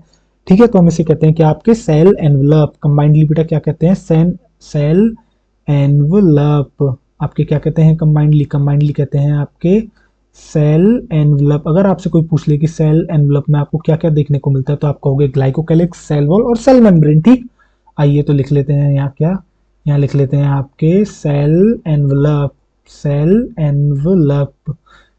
अरे यार ये क्या हो रहा है आज, सेल एनवलप। ठीक, एक मिनट दो जरा, रुको थोड़ा यार, आज पता नहीं हाथ काम नहीं कर रहा, क्या हो रहा है, अच्छे से लिखा ही नहीं जा रहा, जबकि लिखते हुए लगभग शायद हमें 1 घंटा हो गया है रिकॉर्ड करते हुए लेक्चर। सेल एनवलप, क्या कहते हैं बेटा, इसे हम कहते हैं आपके सेल एनवलप, सेल एनवलप। ठीक, अब आपसे मैं ये पूछता हूँ कि क्या बेटा आपको कुछ स्ट्रक्चर्स निकलते हुए एक सेल से बाहर दिख रहे हैं? आप कहोगे जी हाँ सर, हमें जो है 3 स्ट्रक्चर्स देखने को मिल रहे हैं। एक तो सर एकदम पतले से स्ट्रक्चर दिख रहे हैं जो कि नंबर में काफी ज्यादा है, और एक इसके अलावा सर हमें जो एक ट्यूबुलर स्ट्रक्चर्स देखने को मिल रहा है, एक सर हमें जो है स्ट्रक्चर देखने को मिल रहा है, एक पतला सा एक लंबा सा स्ट्रक्चर देखने को मिल रहा है। तो बेटा उसे हम कहते हैं आपकी फ्लैजिला। तो आपको जो है 3 स्ट्रक्चर्स आपको और देखने को मिल रहे हैं, देखो जरा ध्यान से। ठीक है, आओ चलो, आपको जो बेटा ये देखने को मिल रहा है। ठीक, अब आपसे अगर ये पूछा है तो आप कहोगे सर ये हैं आपके वॉट, ये हैं बेटा आपके पिलाई। अब ये हैं आपके बेटा पिलाई, आपको एक स्ट्रक्चर देखने को मिला, उसे कहते हैं पिलाई। और ये है बेटा आपके जो ब्रिसल लाइक स्ट्रक्चर आपको देखने को मिल रहा है, जिस तरीके से आपकी जो टूथ ब्रश होती है उसके अंदर जो बेटा ब्रिसल्स आपको देखने को मिलते हैं, जो फाइबर्स आपको पतले पतले देखने को मिलते हैं, उसे हम कहते हैं ब्रिसल्स। तो बेटा ये आपके जो ऐसे ब्रिसल लाइक स्ट्रक्चर जो आपको देखने को मिलता है एक प्रोकैरियोटिक सेल या एक बैक्टीरिया के अंदर, तो उसे हम कहते हैं बेटा आपकी फिम्ब्रियाई। उसे हम कहते हैं व्हाट, उसे हम कहते हैं बेटा आपके फिम्ब्रियाई। एक मिनट, ये ए और ई आपके मिल गए, इसे हम कहते हैं आपके फिम्ब्रियाई। इसे हम कहते हैं व्हाट, क्या कहते हैं बेटा, इसे हम कहते हैं फिम्ब्रियाई। इसके अलावा बेटा ये जो आपको स्ट्रक्चर दिख रहा है इसे हम कहते हैं फ्लैजिला, जो कि आपकी मोटिलिटी में मदद करता है, यानी कि बेटा मूवमेंट में मदद करता है, एक जगह से दूसरी जगह जाने में आपकी मदद करता है। तो बेटा इसे क्या कहते हैं, इसे कहते हैं हम फ्लैजिला। ये सारे के सारे स्ट्रक्चर जो है बेटा हम इन डिटेल आपके पढ़ने वाले हैं। अभी जो है बेसिकली मैं एक जर्नल डायग्राम ड्रॉ कर रहा हूं जिससे कि मैं आपको बता सकूं ये स्ट्रक्चर आपको देखने को एक सेल के अंदर मिलते हैं, एक प्रोकैरियोटिक सेल के अंदर देखने को मिलते हैं। ठीक, अब इसको बेटा एक बार जो हम नंबरिंग कर लेते हैं 1, इसको कर लेते हैं 2 और इसको कर लेते हैं 3। क्या बेटा हम 1 2 3 को कंबाइनली कुछ कह सकते हैं? तो आप सोचोगे सर क्या कह सकते हैं, तो बेटा क्या हम इनको सेल सॉरी सरफेस स्ट्रक्चर्स कह सकते हैं। क्यों? क्योंकि बेटा सरफेस से जो आपके अराइज हो रहे हैं। ठीक, तो हम बेटा जो 1 2 3 को है जो कंबाइंडली कहते हैं आपके व्हाट 1 2 3 को कंबाइंडली कहते हैं आपके सरफेस स्ट्रक्चर। 1 2 3 को कंबाइंडली कहते हैं आपके 1 प्लस 1 मिनट, रुकिएगा जरा 1 मिनट दीजिएगा। जो बेटा आपको 1 देखने को मिल रहा है प्लस 2 जो आपको देखने को मिल रहा है प्लस 3 जो आपको देखने को मिल रहा है, उन तीनों को कंबाइंडली कहते हैं क्या? उन तीनों को बेटा कंबाइंडली कहते हैं आपके, इन तीनों को कंबाइंडली कहते हैं सरफेस स्ट्रक्चर। यानी कि अगर आपसे पूछा जाए कि सरफेस स्ट्रक्चर के अंदर बेटा क्या क्या आता है तो आप बताओगे बेटा फिम्ब्लियाई, ओ सॉरी प्लाई, फिम्ब्रियाई और फ्लैजिला। अगर आपसे पूछा जाए कि सेल एनवेलप के बेटा स्ट्रक्चर्स क्या हैं तो आप बोलोगे glycocalyx, cell wall, cell membrane. ठीक, तो यहाँ लिख सकते हैं हम क्या बेटा, लिख सकते हैं आपके सरफेस स्ट्रक्चर्स। तो आप कहोगे जी हाँ सर हम लिख सकते हैं सरफेस स्ट्रक्चर्स, यानी कि तीनों को कंबाइंडली कहते हैं बेटा आपके सरफेस स्ट्रक्चर्स। ठीक, अब हम जो है बेटा अंदर आते हैं और सबसे अंदर वाली लेयर पे आते हैं सेल मेम्ब्रेन। अब मैंने जो है यहाँ बेटा इनफोल्ड कर गई और इनफोल्डिंग्स बनाई है, इसके लिए बेटा इनके ऊपर प्रेजेंट होते हैं कुछ एंजाइम्स। अभी मैं नहीं बताऊंगा बेटा क्या होता है क्या नहीं होता है, ठीक, बट अभी मैं आपको सिर्फ इतना ही बताऊंगा, कुछ एंजाइम्स जो है आपको देखने को मिलते हैं। ठीक, आ जाओ बेटा इस पे भी जो आपको एंजाइम देखने को मिलते हैं, इस पे भी बेटा आपको जो एंजाइम्स देखने को मिल रहे हैं और यहाँ भी आपको एंजाइम्स देखने को मिल रहे हैं। अब आपके मन में आएगा सर इस स्ट्रक्चर को क्या कहते हैं, पर्टिकुलरली ये जो इनफोल्डिंग सबसे पहले बनी है इसे क्या कहते हैं? तो बेटा मैं कहूँगा इसे कहते हैं हम आपके मीजोसोम्स। मीजोसोम्स। अभी आपके मन में काफी सवाल आ रहे होंगे कि सर इस स्ट्रक्चर का काम क्या होता है, तो मैं कहूँगा सिर्फ एक बेटा जनरल स्ट्रक्चर है। अभी सिर्फ और सिर्फ स्ट्रक्चर बनाने पर ध्यान दो और जनरली याद रखो कि एक प्रोकैरियोटिक सेल के अंदर क्या क्या देखने को आपको मिलता है। ठीक, अब जो है बेटा आपको ये वाला स्ट्रक्चर भी दिख रहा होगा जिसके अंदर जो है बेटा आपको काफी सारी फोल्डिंग्स देखने को मिलती हैं। पर्टिकुलरली बेटा इस जो ये जो इनफोल्डिंग जिस तरह की शेप बनी है इसका एक नाम होता है जिसे हम कहते हैं बेसिकल। हम जो आपको आगे बता रहे होंगे, अभी नहीं बता रहे हैं, ये जो आपको देखने को मिला है इसे कहते हैं लेमिला। ठीक, आओ चलो इसको जो बेटा ये जो आपको देखने को मिलता है इसे हम कहते हैं बेटा क्रोमेटोफोर। क्रोमेटोफोर इसे हम कहते हैं क्या बेटा, इसे हम कहते हैं आपके क्रोमेटोफोर। क्रोमेटोफोर। ठीक, क्रोमेटोफोर। अब जो है आपको ये दिख रहा होगा बेटा, ये हम जो है बेटा आपको एक्सप्लेन कर चुके हैं और ये हम आपको बता चुके हैं। ये है बेटा आपके व्हाट, ये है आपका न्यूक्लियोइड। क्या बेटा इसके बारे में लिखने की मुझे जरूरत है? तो बेटा मुझे नहीं लगता मुझे इसके बारे में आपको लिखने की जरूरत है या मुझे तो बताने की जरूरत है। क्यों? क्योंकि मैं आपको प्रोकैरियोटिक सेल का बेटा न्यूक्लियर बता चुका हूँ कि वो सर्कुलर इन शेप होता है, डबल स्ट्रैंडेड होता है और इसके अलावा बेटा जो है ये सिंगल आपको देखने को मिलता है। ठीक, अब आपके मन में आ रहा होगा सर ये स्ट्रक्चर क्या है, ये जो है आपने बनाया है ब्लू कलर का सर इस सर्कल्स करते हुए, तो बेटा ये है आपका प्लाज्मिड जो कि होता है आपका एक्स्ट्रा क्रोमोसोमल डीएनए। जी हाँ, यानी कि जो जेनेटिक मटेरियल जो न्यूक्लियर है इसके अलावा बेटा जो है एक प्रोकैरियोटिक सेल है, एक बैक्टीरिया के अंदर जो है बेसिकली आपको एक और जो है एक्स्ट्रा क्रोमोसोमल यानी कि एक एक्स्ट्रा डीएनए भी देखने को मिल सकता है, उसे हम कहते हैं बेटा आपके प्लाज्मिड। अभी आपके मन में काफी सवाल आ रहे होंगे कि ये करता क्या है, इसका पर्पस क्या है, तो मैं अभी आपसे सिर्फ इतना ही कहूंगा इंतजार करें। एक बार मैं ये लाइन ज्यादा बोलने लग गया हूँ, इंतजार करें, कोई बात नहीं। ठीक है, अब आपको जो बेटा ये स्ट्रक्चर्स आपको देखने को दिख रहे होंगे, तो बेटा ये है आपके राइबोसोम्स जो कि हम आपको पहले ही बता चुके हैं कि राइबोसोम्स भी जो है आपको देखने को मिलते हैं। तो बेटा लिखते हैं राइबोसोम्स, तो लिख देते हैं बेटा आपके राइबोसोम। राइबोसोम। अब जो है आपको ये स्ट्रक्चर दिख रहे हैं, ये मैंने आपको बताया बेटा इंक्लूजन बॉडीज, यानी कुछ ऐसी बॉडीज आपको देखने को मिलती हैं जो कि स्टोर कर रहे होते हैं रिजर्व मटेरियल। रिजर्व मटेरियल क्या हो सकता है? एनर्जी हो सकती है और भी कुछ हो सकता है। ठीक, आइए चलिए तो यहाँ आपका डाल लेते हैं व्हाट, आपके डाल लेते हैं बेटा इंक्लूजन बॉडीज। क्या डाल लेते हैं, 1 मिनट देना, अरे इरेजर अच्छे से लिखते हैं भाई। इंक्लूजन बॉडीज क्या डाल रहे हैं बेटा, आप डाल लोगे इंक्लूजन बॉडी। ठीक, इंक्लूजन बॉडी। अब जो है अब आपसे अगर मैं पूछता हूँ पूरा पूरा जो है आपका स्ट्रक्चर एक बार मैं रिवाइज कराता हूँ, प्रोकैरियोटिक सेल के अंदर आपको क्या देखने को मिलता है। एक तो बेटा सबसे पहले जो है 3 मेम्ब्रेन्स आपको यहाँ देखने को मिलती हैं। सबसे अंदर वाली बेटा सेल मेम्ब्रेन है, प्लाज्मा मेम्ब्रेन है। उसके बाहर जो आपको सेल वॉल देखने को मिलती है, उसके बाहर जो आपको एक और आउटर लेयर देखने को मिलती है जिसे हम कहते हैं ग्लाइकोकैलिक्स। और बेटा तीनों की तीनों लेयर यानी ग्लाइकोकैलिक्स, सेल वॉल और सेल मेम्ब्रेन तीनों को मिला के कहते हैं आपके सेल एनवलप। इसके अलावा बेटा हमने बात करी, इसके अलावा बेटा जो आपको कुछ सरफेस स्ट्रक्चर्स भी देखने को मिलते हैं जिसमें आता है एक फ्लैजिला जो कि आपकी मूवमेंट में मदद करता है, एक आपको देखने को मिलते हैं फिम्ब्रिया। बेटा इनका भी कुछ फंक्शन होता है जो हम अभी आपको नहीं बताएंगे। इसके अलावा बेटा आपको जो एक ट्यूबुलर स्ट्रक्चर देखने को मिलता है प्लाई, यानी कि प्लाई, फिम्ब्रिया, फ्लैजिला तीनों को मिला के हम कहते हैं बेटा आपके सरफेस स्ट्रक्चर। इसके बाद बेटा जो हम अंदर जाते हैं तो आपको एक चीज देखने को मिलती है, ये जो सेल मेम्ब्रेन है या प्लाज्मा मेम्ब्रेन है वो अंदर की तरफ फोल्ड कर गई है, उसने फोल्डिंग से कुछ स्ट्रक्चर्स बनाए हैं जिसका बेटा एक स्ट्रक्चर का नाम है आपके मिसोसोम। जो दूसरा स्ट्रक्चर बनाया उसे हम कहते हैं बेटा आपके क्रोमेटोफोर। इसके अलावा बेटा आपको जो अंदर देखने को मिलता है उनका जेनेटिक मटेरियल जिसे हम न्यूक्लियोइड कहते हैं, आपको देखने को मिलते हैं राइबोसोम, जो कि राइबोसोम होते हैं बेटा आपके किस टाइप के, कौन से टाइप के आपको देखने को मिलते हैं, वो बेटा आपको देखने को मिलते हैं 70S। लिख दें यहाँ एक और बार लिख देते हैं 70S टाइप जो है राइबोसोम आपको यहाँ देखने को मिलते हैं। शायद मैं आपको यहाँ दिख रहा हूँ, आपको नहीं दिख रहा होगा, बट मैंने जो आपको 70S लिख दिया है। इसके अलावा बेटा आपको देखने को मिलती हैं कुछ बॉडीज जिसे हम कहते हैं इंक्लूजन बॉडी, जो आपके स्टोर मटेरियल जो कि आपका स्टोर करती है रिजर्व मटेरियल, जो कि हम आपको आगे बताएंगे। आपको एक एक स्ट्रक्चर एक्सप्लेन करेंगे कि किसका क्या फंक्शन होता है। अभी तो मैंने आपको बताया कि कैसी एक जो है एक प्रोकैरियोटिक सेल दिखती है, एक बैक्टीरिया दिखता है, उसके अंदर क्या क्या स्ट्रक्चर्स मिल सकते हैं, कहाँ कहाँ मिलेंगे, कैसे दिखेंगे, वो बताया। इसके अलावा बेटा मैंने आपको बताया प्लाज्मिड जो कि एक्स्ट्रा क्रोमोसोमल डीएनए होता है, ठीक।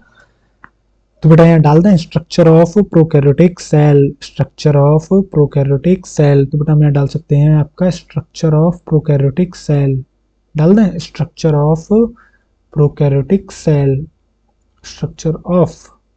इसी तरीके से जब हम आपको यूकैरियोटिक सेल पढ़ाएंगे तो उसका भी एक स्ट्रक्चर बताएंगे कि आपको अंदर क्या क्या देखने को मिल सकता है। Structure of prokaryotic cell, structure of prokaryotic what बेटा सेल, ठीक।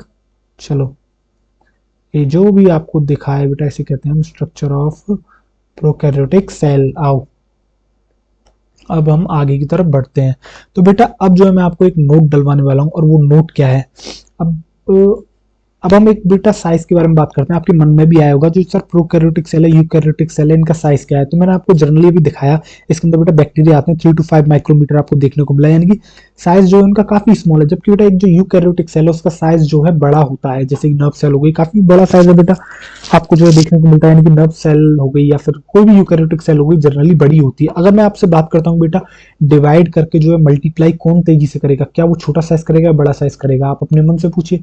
तो आप कहोगे सर वो जो है आपका छोटा साइज जितना होगा बेटा उतनी जल्दी जो है वो आपके डिवाइड करेगा, यानी कि सेल का साइज जितना बेटा छोटा होगा उतना ही वो मल्टीप्लाई यानी रैपिडली जो है बेटा डिवीजन करेगी या मल्टीप्लाई करेगी। तो बेटा लिख सकते हैं कि प्रोकैरियोटिक सेल जो जल्दी डिवाइड करेगी, क्यों, क्योंकि उसका जो साइज है वो छोटा है, जबकि यूकैरियोटिक सेल जो है उसका साइज बड़ा है in comparison to prokaryotic cell. तो बेटा वो जो है थोड़ा स्लो डिवाइड करेगी, स्लो मल्टीप्लाई करेगी in comparison to prokaryotic cell. तो लिख सकते हैं हम ये सब। तो आइए चलिए लिख लेते हैं। चलिए आपके 1 घंटा भी हुआ नहीं है बेटा, अभी 58 मिनट्स हुई है। चलिए आपके लिख लेते हैं हम एक जो है नोट डाल के।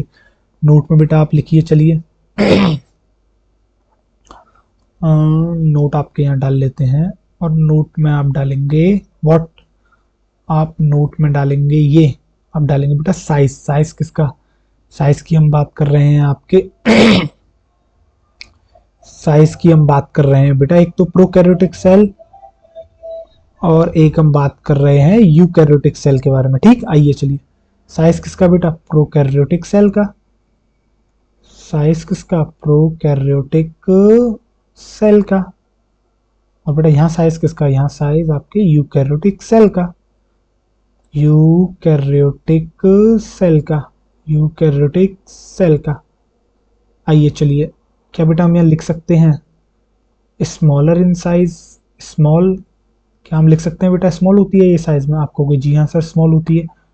क्या बेटा हम यहाँ लिख सकते हैं लार्ज इन साइज, आपको कोई जी हाँ सर हम लिख सकते हैं लार्ज इन साइज। तो बेटा जो सेल आपको जो है स्मॉल देखने को मिल रही है तो क्या बेटा वो मल्टीप्लाई तेजी से करेगी, और बेटा जो आपको लार्ज देखने को मिल रही है तो बेटा क्या वो जो है मल्टीप्लाई थोड़ा स्लोली करेगी। तो हम यहाँ लिख सकते हैं बेटा so multiply rapidly, so multiply rapidly. So multiply rapidly, यानी बेटा तेजी से जो है आपकी मल्टीप्लाई करेगी, क्योंकि छोटा साइज है, इजीली डिवीजन कर जाएगी। ठीक। और यहाँ जो है बेटा यूकैरियोटिक सेल जो है लार्ज है in comparison to prokaryotic cell, so multiply slowly. So what, so multiply slowly, यानी कि एक स्लोली जो है बेटा मल्टीप्लाई कर रही होगी। सो मल्टीप्लाई स्लोली, सो मल्टीप्लाई स्लोली। ठीक, चलिए आगे बढ़ते हैं। हम्म, तो चलिए कंटिन्यू करते हैं। ठीक है, अब बेटा मैं कंटिन्यू क्यों बोल रहा हूँ, क्योंकि जो मेरी तबीयत है ना वो थोड़ी ठीक नहीं चल रही है, अभी भी जो है मेरे गले में दर्द है, अभी भी जो है थोड़ा कोल्ड है। ठीक, तो इसलिए जो है कंटिन्यू करते हैं, आइए।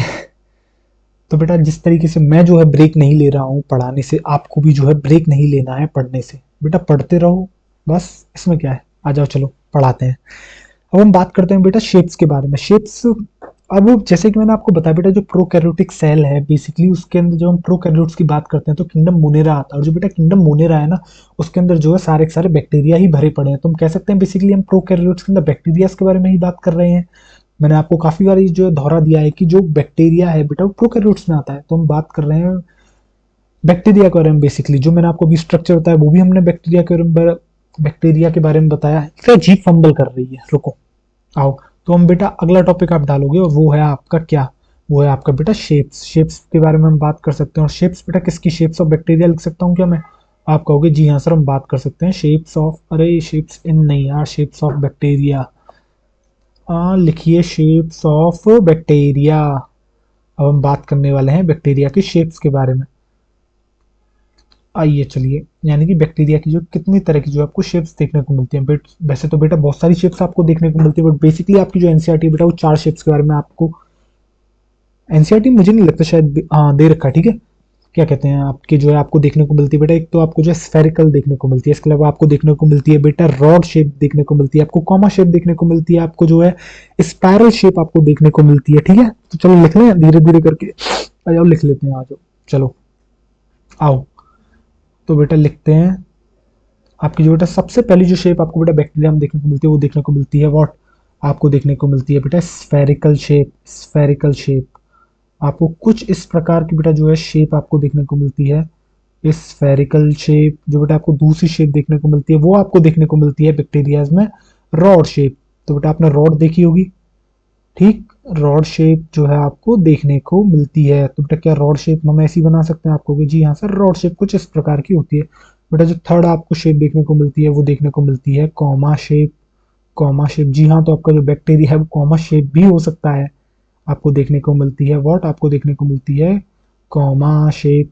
क्या बेटा कॉमा कुछ इस प्रकार का, अरे ये तो एक नहीं नहीं नहीं सही बना है, एक मिनट रुकिए, ये देखिए ये बेटा कुछ इस प्रकार की, अब अरे यार अब गलत बन गया ये, रुको रुको रुको अभी सही करते हैं, रुक जाओ जरा। ये बेटा कुछ इस तरह की शेप जो है आपको देखने को मिलती है बैक्टीरिया में। बेटा जो फोर्थ शेप आपको देखने को मिलती है वो आपको देखने को मिलती है बेटा स्पाइरल। वो आपको देखने को मिलती है क्या, आपको देखने को मिलती है स्पाइरल। स्पाइरल, तो बेटा क्या स्पाइरल कुछ इस प्रकार होता है कुछ, अरे मैंने अच्छा नहीं बनाया बट कुछ ऐसा ही आपको जो है स्पाइरल होता है। अब आपके मन में सवाल आ रहा होगा क्या सर हम इनको स्फेरिकली कहते हैं या फिर कोई नाम है इनका, कि हम जो है क्या पता कोई पर्टिकुलर नाम से बुलाते हैं? तो जी हाँ बिल्कुल बेटा, इन सब के जो एक पर्टिकुलर नाम है इन शिप्स के। तो आपके जो है पर्टिकुलर नाम्स हैं इन शेप्स के, और बेटा वो जो नाम है आपके, जैसे स्फेरिकल जो है आपकी बेटा जो शेप है उसे हम कहते हैं आपके कोकस। उसे क्या कहते हैं वॉट, उसे कहते हैं हम बेटा आपके कोकस। उसे कहते हैं आपके कोकस। और बेटा जो रॉड शेप है वो आपको देखने को मिल, उसे हम कहते हैं आपके बेसिलस। उसे हम कहते हैं क्या, उसे हम कहते हैं बेटा बेसिलस। और जो कॉमा शेप है उसे हम कहते हैं बेटा आपके बिब्रियो। उसे हम कहते हैं बेटा बिब्रियो। और बेटा जो स्पाइरल शेप है उसे हम कहते हैं बेटा स्पीरिलियम। क्या कहते हैं बेटा, उसे कहते हैं हम स्पीरिलियम। स्पीरिलियम। अब सपोज करो आपको जो है कहीं से बैक्टीरिया मिल गया, आपके यहाँ माइक्रोस्कोप भी है, आपने उस बैक्टीरिया को माइक्रोस्कोप में रखा, अगर आपको जो है उसकी शेप बेटा स्फेरिकल देखने को मिलती है तो आप उसे कहोगे कोकस। अगर मान लो उसकी जो आपको रॉड शेप देखने को मिलती है तो आप कहोगे बेसिलस। अगर आपको जो है कॉमा शेप देखने को मिलती है तो आप कहोगे बिब्रियो।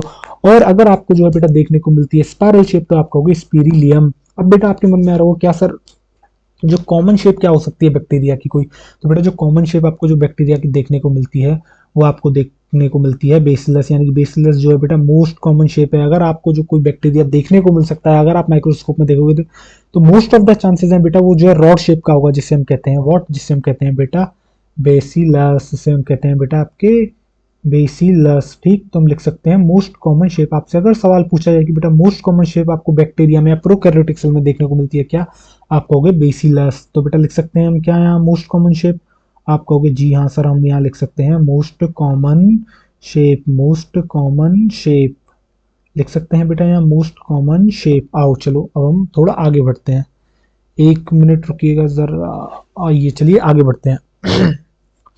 अब बेटा अब मैं जो है आपसे एक बात करना चाहता हूँ, ठीक है, अब सुनना मेरी बात जरा ध्यान से, ठीक है।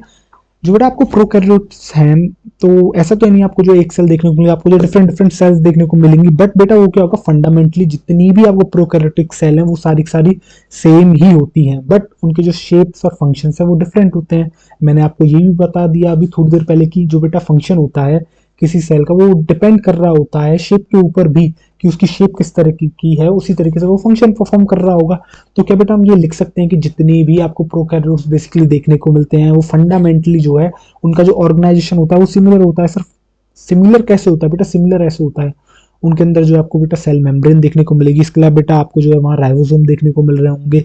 क्या वहाँ जो है बेटा आपको डबल स्ट्रैंडेड सर्कुलर डीएनए देखने को मिल रहा है जिसे न्यूक्लियर कहते हैं, आप कहोगे हाँ, बट बेटा शेप जो उसकी डिफरेंट हो सकती है। शेप कैसे सर, क्या पता बेटा वो स्फेरिकल हो, क्या पता बेटा वो रॉड शेप का हो, क्या पता बेटा वो आपकी कॉमा शेप का हो, क्या पता वो स्पायरल शेप का हो, या फिर बेटा उसके फंक्शंस जो है डिफरेंट हो सकते हैं। कैसे आपने बेटा कुछ बैक्टीरिया ऐसे होते हैं जो आपके कर्ड फॉर्मेशन करते हैं, जैसे कि लैक्टोबैसिलस आपने देखा होगा। आप जो है रात को बेटा एक आपने देखा है जो आप स्टार्टर लेके आते हो, बेसिकली स्टार्टर क्या होता है, आपने देखा दही जमान, आप जब दूध को लेते हो, आपने देखा हो थोड़ी सी आप दही लेते हो, उस दही को उस दूध के अंदर डालते हो, मिक्स करते हो, तब जाके आप रखते हो अगले दिन, तो आपको बेसिकली जो है वो दही जमी मिलती है, यानी कि दूध जो है कन्वर्ट हो जाता है कर्ड के अंदर। तो बेसिकली जो आप बेटा थोड़ा सा डालते हो उसे हम इनोक्यूलम कहते हैं, या फिर इसे हम कह सकते हैं स्टार्टर ऑफ बैक्टीरिया। उसके अंदर जो है आपके लैक्टोबैसिलस बैक्टीरिया प्रेजेंट है। जब आपने उसे उसमें डाला तो वो जो एक प्रोसेस करता है जिसके थ्रू जो है बेटा वो कन्वर्ट कर देता है उस मिल्क को कर्ड के अंदर। ठीक, तो इस तरीके से जो है आपके बैक्टीरिया बेटा ऐसा भी है जो फंक्शन कर रहा है क्या, आपका कर्ड फॉर्मेशन का। एक बैक्टीरिया आपका ऐसा भी है जो आपका नाइट्रोजन फिक्सेशन कर रहा है।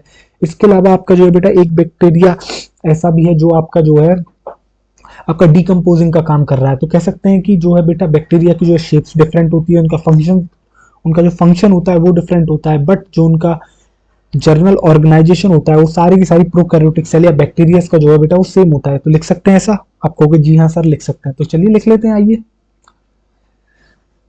आइए चलिए नोट डालिए, और नोट में आप डालोगे बेटा ये कि ऑर्गेनाइजेशन ऑफ मोस्ट, आप डालोगे बेटा organisation of prokaryotic cells are fundamentally similar.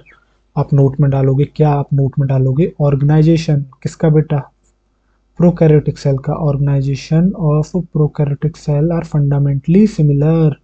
Organisation of prokaryotic cell are fundamentally similar. Organisation of prokaryotic organisation of prokaryotic cell are fundamentally similar. 1 minute, fundamentally similar क्या बेटा हम लिख सकते हैं फंडामेंटली सिमिलर होते हैं। मैंने आपको यही बता दिया फंडामेंटली सिमिलर कैसे होते हैं, क्यों, क्योंकि उनके अंदर जो है आपको सेल मेम्ब्रेन देखने को मिलेगी, सभी के अंदर जो है आपको 70s राइबोसोम देखने को मिलेंगे। इसके अलावा जो आपको वहाँ जेनेटिक मटेरियल देखने को मिलेगा वो बेटा डबल स्टैंडर्ड होगा, सर्कुलर शेप होगा। ठीक, आओ चलो fundamental organisation of prokaryotic cell fundamentally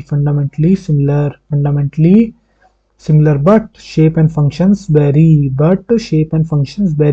यानी कि जो उनकी बेटा शेप है और जो फंक्शन है वो आपके वेरी करता है, but shape and function very. Shapes तो मैंने आपको अभी अभी दिखा दी लिख के, ठीक है, but shapes and function very, but shapes and function very, यानी कि बेटा वो डिफरेंट डिफरेंट होते हैं। ठीक, शेप्स एंड फंक्शंस वेरी, वो जो है बेटा आपके क्या करते हैं, वो आपके करते हैं वेरी। तो हम लिख सकते हैं बेटा जो हम ऑर्गेनाइजेशन की बात कर रहे हैं, क्या बेटा हम वो बात कर रहे हैं किसके बारे में, वहाँ आपको देखने को मिलेगी क्या बेटा, लिख दें एक बार, लिख देते हैं, चलिए लिख देते हैं आपके लिए। आपको जो है वहाँ सेल मेम्ब्रेन देखने को मिलेगी, आपको जो है राइबोसोम देखने को मिलेंगे, कौन से बेटा 70s टाइप के क्या देखने को मिलेंगे, आपको जो है राइबोसोम देखने को मिलेंगे सभी के अंदर। और बेटा वो कौन से टाइप के राइबोसोम आपको देखने को मिलते हैं, वो आपको देखने को मिलते हैं 70S टाइप के। ठीक, अब जो हम बात कर सकते हैं फंक्शंस के बारे में। तो बेटा फंक्शंस जो है, कोई बेटा बैक्टीरिया ऐसा हो सकता है जो आपके कर्ड फॉर्मेशन कर रहा हो।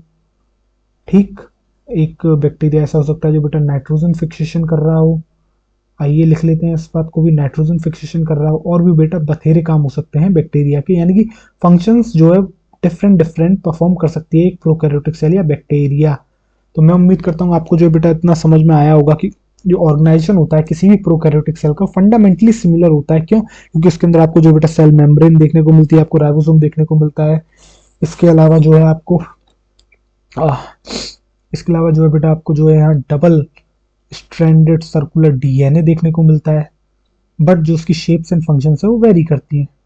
Double standard circular DNA, double standard circular DNA. ठीक, नाइट्रोजन फिक्सेशन क्या करता है बेटा, वो करता है आपके नाइट्रोजन फिक्सेशन भी कर सकता है। ठीक, आओ अब बेटा अगला नोट आप ये डालोगे, मैंने अभी आपको बताया कि जितने भी प्रोकैरियोट होते हैं, most of the prokaryotes have cell wall except mycoplasma. Mycoplasma या पीपीएलओ के पास जो है बेटा सेल वॉल नहीं होती है। ठीक है, आओ चलो इस नोट को भी डाल लेते हैं। इस नोट को भी हम डाल लेते हैं, इस नोट को भी डाल लेते हैं। आइए चलिए, ठीक है, आओ लिखो मोस्ट ऑफ द प्रोकैरियोट्स, यानी मोस्ट ऑफ द बैक्टीरिया भी हम लिख सकते हैं। Most of the prokaryotes, most of the prokaryotes have cell wall but except mycoplasma. Most of the prokaryotes have cell wall, have what, have cell wall, यानी कि उनके पास cell wall होती है। एक्सेप्ट, सिवाय माइकोप्लाज्मा के छोड़ के। किसको छोड़ के बेटा? Except what, except mycoplasma. लिख दे माइकोप्लाज्मा, लाल में बना देते हैं बेटा, आपको अच्छे से याद रहेगा।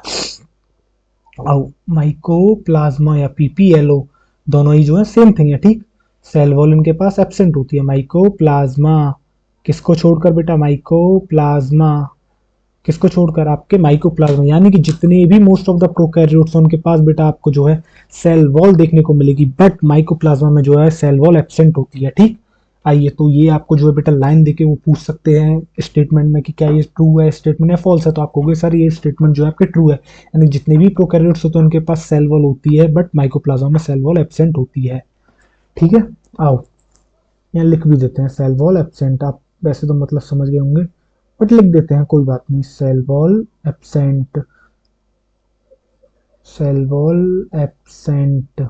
आइए चलिए, अब बेटा यहाँ तक जितना मैंने आपको पढ़ाया मैं सोच रहा हूँ एक बार रिवाइज करा देता हूँ। ठीक है, आओ चलो हम जो है रिवाइज कर लेते हैं। हमने शुरुआत करी थी बेटा आपके size and shape of a cell. ठीक है, हमने आपको बताया था बेटा जितनी भी आपको सेल्स देखने को मिलती हैं वो शेप, साइज और फंक्शन में वेरी करती हैं। डिफरेंट डिफरेंट उनकी शेप्स होती हैं, डिफरेंट उनके साइजेस होते हैं, डिफरेंट उनके फंक्शन होते हैं। फिर हमने साइज में बेटा आपके लिया यूनिसेलुलर, यूनिसेलुलर में हमने बताया आपको बेटा माइकोप्लाज्मा लिया और बैक्टीरिया लिया। माइकोप्लाज्मा जिसे हम पीपीएलओ भी कहते हैं बेटा, वो स्मॉलेस्ट सेल है। क्यों? क्योंकि वो 0.3 माइक्रोमीटर इन लेंथ, जबकि बैक्टीरिया जो है आपका 3 to 5 माइक्रोमीटर जो है आपको देखने को मिलता है। बट आपको जो बेटा डायग्राम में दे रखा है वो दे रखा है 1 to 2 माइक्रोमीटर, इसलिए हमने जो है इन जनरल आपके लिख दिया है 1 to 5 माइक्रोमीटर। अगर आपके जो है बेटा वो डायग्राम को देखकर पूछता है तो आप मार्क करके आओगे क्या? 1 to 2 माइक्रोमीटर। ठीक, अगर वो आपको जो है थ्योरी बेसिस पर पूछते तो आपकी जो एनसीईआरटी में लाइन लिख रही है यानी 3 to 5 माइक्रोमीटर, आप जो उसे टिक करके आओगे। ठीक, अगर बेटा वो हम बात कर सकते हैं मल्टी सेलुलर के साइज के बारे में, तो हम बात कर सकते हैं बेटा आरबीसी के बारे में। तो आरबीसी का जो बेटा डायमीटर होता है वो होता है 7 माइक्रोमीटर। थोड़ा सा बेटा ये डाटा है, आपको याद रखना होगा, बिल्कुल पूछा जा सकता है। ठीक है, अब हम बात करते हैं बेटा मल्टी सेलुलर में नर्व सेल के बारे में, यानी कि जो लॉन्गेस्ट सेल होती है वो आपकी होती है बेटा नर्व सेल। इसके अलावा बेटा हमने आपसे पूछा कि लार्जेस्ट आइसोलेटेड सिंगल सेल क्या है, तो आपने बताया कि एग ऑफ ऑस्ट्रिच जो है लार्जेस्ट आइसोलेटेड सिंगल सेल होती है। फिर हमने बात करी, आपको एक नोट लिखाया क्या कि शेप ऑफ अ सेल जो होता है बेटा वेरी कर रहा होता है फंक्शन के अकॉर्डिंग, यानी कि अगर किसी सेल के पास एक शेप है तो बेटा उस शेप होने का एक कारण है कि वो फंक्शन जो परफॉर्म कर रही है उस वजह से। जैसे कि हमने आपको बताया था बेटा आरबीसी का जो है बेटा आपको बाइकॉनकेव नेचर क्यों देखने को मिलता है, क्यों राउंड एंड बाइकॉनकेव देखने को मिलता है, क्यों? जिससे कि बेटा वो जो है ज़्यादा से ज़्यादा ब्लड को माफ करना, जिससे कि वो ज़्यादा से ज़्यादा जो है आपके ऑक्सीजन को स्टोर कर सके और जो है वो हर जगह पहुंच सके। ठीक, अब इसके बाद हम बात कर सकते हैं बेटा प्रोकैरियोटिक सेल के बारे में। तो हमने बताया आपको प्रोकैरियोटिक सेल के अंदर जो आपको बैक्टीरिया देखने को मिलता है, आपको ब्लू ग्रेन एल्गी देखने को मिलती है, आपको जो है माइकोप्लाज्मा देखने को मिलता है और पीपीएलओ देखने को मिलता है। बेसिकली माइकोप्लाज्मा पीपीएलओ दोनों ही सेम थिंग है और इनके अंदर जो बेटा सेल वॉल आपकी एब्सेंट होती है। और पीपीएलओ की जो फुल फॉर्म होती है वो होती है आपके प्लूरो निमोनिया लाइक ऑर्गेनिज्म। तो बेटा जो आपके कैटल्स होते हैं जैसे काऊ बफेलोस, उनके जो बेटा लंग्स होते हैं, लंग्स के अंदर आपको जो एक फ्लूइड देखने को मिलता है जिसे हम कहते हैं प्लूरल फ्लूइड। उनके अंदर बेटा कुछ ऑर्गेनिज्म देखने को मिलते हैं जो बेटा निमोनिया कर रहे होते हैं उन कैटल्स को, इसलिए जो बेटा वो होते हैं वो माइकोप्लाज्मा ही होते हैं, इसलिए हम उनको कहते हैं बेटा पीपीएलओ, प्लूरोनिमोनिया लाइक ऑर्गेनिज्म। फिर हमने बेटा जो आपके साथ डिस्कस किया स्ट्रक्चर ऑफ प्रोकैरियोटिक सेल। हमने जो आपको बताया कि बेटा आपको जो है 3 लेयर देखने को मिलती है। बेसिकली आपको जो सबसे अंदर लेयर देखने को मिलती है बेटा वो है आपकी सेल मेम्ब्रेन, उसके बाहर जो आपको देखने को मिलती है बेटा वो है आपकी सेल वॉल, और जो सबसे बाहर आपको देखने को मिलती है बेटा वो है आपकी क्या ग्लाइकोकैलिक्स, और तीनों को ही मिलाकर हम जो आपके सेल एनवेलप कहते हैं। इसके बाद जो है बेटा हमने आपके जो कुछ सरफेस स्ट्रक्चर्स आपको बताया जो आपको बाहर से ही देखने को मिलते हैं, जैसे कि आपको देखने को मिलते हैं बेटा एक ट्यूबुलर स्ट्रक्चर जिसे हम जो आपके प्लाई कहते हैं, कुछ आपको जो ब्रिसल्स शेप के स्ट्रक्चर आपको देखने को मिलते हैं, बहुत पतले थिन फाइबर्स आपको देखने को मिलते हैं जो कि नंबर में बहुत ज्यादा होते हैं, वो उसको हम कहते हैं बेटा आपके फिम्ब्रियाई। इसके अलावा बेटा आपको जो एक स्ट्रक्चर देखने को मिलता है जो उसकी बेटा मूवमेंट में मदद कर रहा होता है, उसे हम कहते हैं आपके फ्लैजिला। और बेटा जो प्लाई फिम्ब्रियाई और फ्लैजिला इन तीनों को ही मिलाकर हम कहते हैं आपके सरफेस स्ट्रक्चर। जब हम बेटा अंदर की तरफ जाते हैं सेल मेम्ब्रेन, तो सेल मेम्ब्रेन जो है बेटा आपकी इनफोल्डिंग्स बना लेती है, और उन इनफोल्डिंग्स को बेटा कहते हैं एक को मेसोसोम कहते हैं, एक को क्रोमेटोफोर कहते हैं, ठीक है। उनके ऊपर बेटा कुछ एंजाइम्स प्रेजेंट होते हैं, क्या फंक्शन होता है अभी आपको नहीं सोचना है, मैं आपको बताऊंगा। अब जब बेटा हम अंदर जेनेटिक मटेरियल की बात करते हैं तो जो आपको जेनेटिक मटेरियल एक प्रोकैरियोटिक सेल के अंदर देखने को मिलता है उसे हम बेटा न्यूक्लियोइड कहते हैं, क्यों? क्योंकि मेम्ब्रेन लेस है, फ्रीली जो है आपके साइटोप्लाज्म के अंदर पड़ा हुआ है, और जो है बेटा आपके वो डबल स्टैंडर्ड है और सर्कुलर इन शेप है। इसके अलावा बेटा आपको जो राइबोसोम देखने को मिलते हैं, जो राइबोसोम आपको साइटोप्लाज्म में देखने को मिलते हैं वो 70s टाइप के होते हैं। इसके अलावा बेटा आपको जो कुछ बॉडीज देखने को मिल रही होती हैं उसको हम कहते हैं बेटा इंक्लूजन बॉडी, जिनका फंक्शन होता है कुछ रिजर्व मटेरियल को स्टोर करना, ठीक। आगे हमने बेटा आपको जो एक नोट डलवाया, उस नोट में हमने ये बताया कि जो बेटा साइज होता है प्रोकैरियोटिक सेल का वो स्मॉल होता है, और जो यूकैरियोटिक सेल का जो साइज होता है वो लार्ज होता है। बेसिकली प्रोकैरियोटिक सेल जो बेटा आपकी स्मॉल होती है तो बेटा वो जो रैपिडली मल्टीप्लाई कर लेती है, जबकि जो यूकैरियोटिक सेल है वो लार्ज इन साइज है तो बेटा उसे जो है मल्टीप्लाई करने में थोड़ा सा टाइम लगता है, ठीक। आओ आगे हमने बेटा जो बात करी शेप्स ऑफ बैक्टीरिया, क्यों? क्योंकि प्रोकैरियोट्स के अंदर मोनेरा आता है और मोनेरा जो है बेसिकली बैक्टीरिया है, ठीक। तो बेसिकली बैक्टीरिया के बारे में बात कर रहे हैं, तो बेटा हमने बात करी आपसे 4 काइंड्स ऑफ शेप्स के बारे में, ठीक। हमने बात करी आपसे बेटा स्फेरिकल शेप के बारे में जिसे हम कोकस कहते हैं, हमने आपसे बात करी रॉड शेप के बारे में जिसे हम बेसिलस कहते हैं जो कि आपकी मोस्ट कॉमन शेप है। इसके बाद हमने बात करा आपसे बेटा कॉमा शेप के बारे में जिसे हम कहते हैं आपके विब्रियो, और इसके अलावा हमने बात करी आपसे एक और शेप के बारे में जिसे हम कहते हैं स्पाइरल, जिसे हम कहते हैं बेटा आपके स्पीरिलियम, और जो मोस्ट कॉमन शेप है वो है आपके बेसिलस, ठीक। आओ हम आगे बढ़ते हैं और चलो आगे। फिर हमने जो बेटा आपको एक नोट डलवाया कि ऑर्गेनाइजेशन जो प्रोकैरियोटिक सेल का होता है फंडामेंटली सिमिलर होता है बट शेप्स और फंक्शन वेरी करते हैं। मैंने आपको अभी अभी समझाया है, अब मैं और नहीं समझाने वाला हूँ, ठीक है। इसके बाद बेटा हमने आपको ये बताया कि most of the prokaryotes have cell wall except mycoplasma, यानी कि माइकोप्लाज्मा के पास जो है बेटा सेल वॉल एब्सेंट होती है, यानी कि इसका मतलब बेटा ये है कि इसके पास जो है कोई भी फिक्स्ड शेप आपको जो है नहीं देखने को मिलेगी। अब आप बेटा एक चीज नोटिस कर रहे होंगे कि मैं आपको जो है कितनी बार रिवाइज करा रहा हूँ, बार बार, क्यों? क्योंकि बेटा पढ़ने से कुछ नहीं होगा जब तक आप जो है रिवाइज नहीं करोगे, तो बेटा रिवीजन करना बहुत ही ज्यादा जरूरी है, ठीक है। आओ चलो आगे बढ़ते हैं। अब बेटा आप जो अगला टॉपिक डालोगे वो आ जाता है आपके प्लाज्मिड, आपके जो अगला टॉपिक आ जाता है वो आ जाता है प्लाज्मिड। अब थोड़ा सा पीछे चलते हैं, आइए अब आपको जो हम वापस स्ट्रक्चर पे लेके जाते हैं, और अब आप देखिए यहाँ आपको बेटा एक स्ट्रक्चर देखने को मिला था, ये क्या आपको स्ट्रक्चर दिख रहा है? एक मिनट देना इसको जो है थोड़ा सा, ये स्ट्रक्चर जो है क्या आपको दिख रहा है? इसे हम कहते हैं बेटा प्लाज्मिड। अब हम जो है इसी स्ट्रक्चर के बारे में जो है आपसे पढ़ने वाले हैं, हम जो है इसी स्ट्रक्चर के बारे में पढ़ने वाले हैं। एक मिनट इसे अंडू कर देते हैं, आइए चलिए, ठीक है, आइए चलिए पढ़ते हैं अब इस स्ट्रक्चर के बारे में। अब आप बेटा हेडिंग डालोगे, व्हाट आप डालोगे बेटा हेडिंग प्लाज्मिड, आप डालोगे हेडिंग प्लाज्मिड, आप डालोगे हेडिंग में क्या बेटा? आप डालोगे हेडिंग में प्लाज्मिड, ठीक है। आओ चलो अब डाल लो आप प्लाज्मिड, आप डालोगे क्या बेटा? आप डालोगे प्लाज्मिड। अब जो है बेटा मैं एक प्रोकैरियोटिक सेल का स्ट्रक्चर बनाने वाला हूं, जरा ध्यान से देखना। आओ ये एक प्रोकैरियोटिक सेल होगी, ठीक। अब यहाँ जो है आपको कुछ इस प्रकार का एक स्ट्रक्चर देखने को मिलता है, मैं नहीं बताने वाला हूँ उसका नाम क्या है, आप ही बताओगे, इतनी बार पढ़ा दिया बेटा, आप भी नहीं बताओगे तो क्या फायदा, ठीक है। और इसके अलावा बेटा एक और आपको जो है स्ट्रक्चर देखने को मिलता है, कुछ इस प्रकार से स्ट्रक्चर देखने को मिलता है। ठीक है, आओ ये देखो बेटा स्ट्रक्चर देखने को मिलता है। ठीक, अब मैं अगर आपसे पूछता हूँ बेटा ये जो ग्रीन स्ट्रक्चर है ये क्या है, आप कहोगे सर ये तो कुछ जेनेटिक मटेरियल जैसा लग रहा है जिसे हम न्यूक्लियोइड कहते हैं। तो हाँ बेटा ये है आपका न्यूक्लियोइड। और जो दूसरा स्ट्रक्चर आपको बेटा देखने को मिल रहा है ये ब्लू कलर का, इसे हम कहते हैं क्या, इसे हम कहते हैं बेटा आपके प्लाज्मिड, इसे हम कहते हैं आपके प्लाज्मिड। तो क्या बेटा मैं इसको लिख दूं न्यूक्लियोइड? आप कहोगे जी हाँ सर, आप लिख दीजिए इसको व्हाट, न्यूक्लियोइड लिख दिए आप इसको क्या, न्यूक्लियोइड, न्यूक्लियोइड। अब बेटा मैं आपसे जो है कुछ सवाल पूछूंगा और आपको जो है जवाब देना है। बेटा क्या ये डबल स्टैंडर्ड है? आप कहोगे जी हाँ सर। बेटा मैं डीएस लिख रहा हूँ, डीएस का मतलब है डबल स्टैंडर्ड। बेटा इसकी शेप क्या है? आप कहोगे सर ये हमें जो है सर्कुलर देखने को मिल रहा है।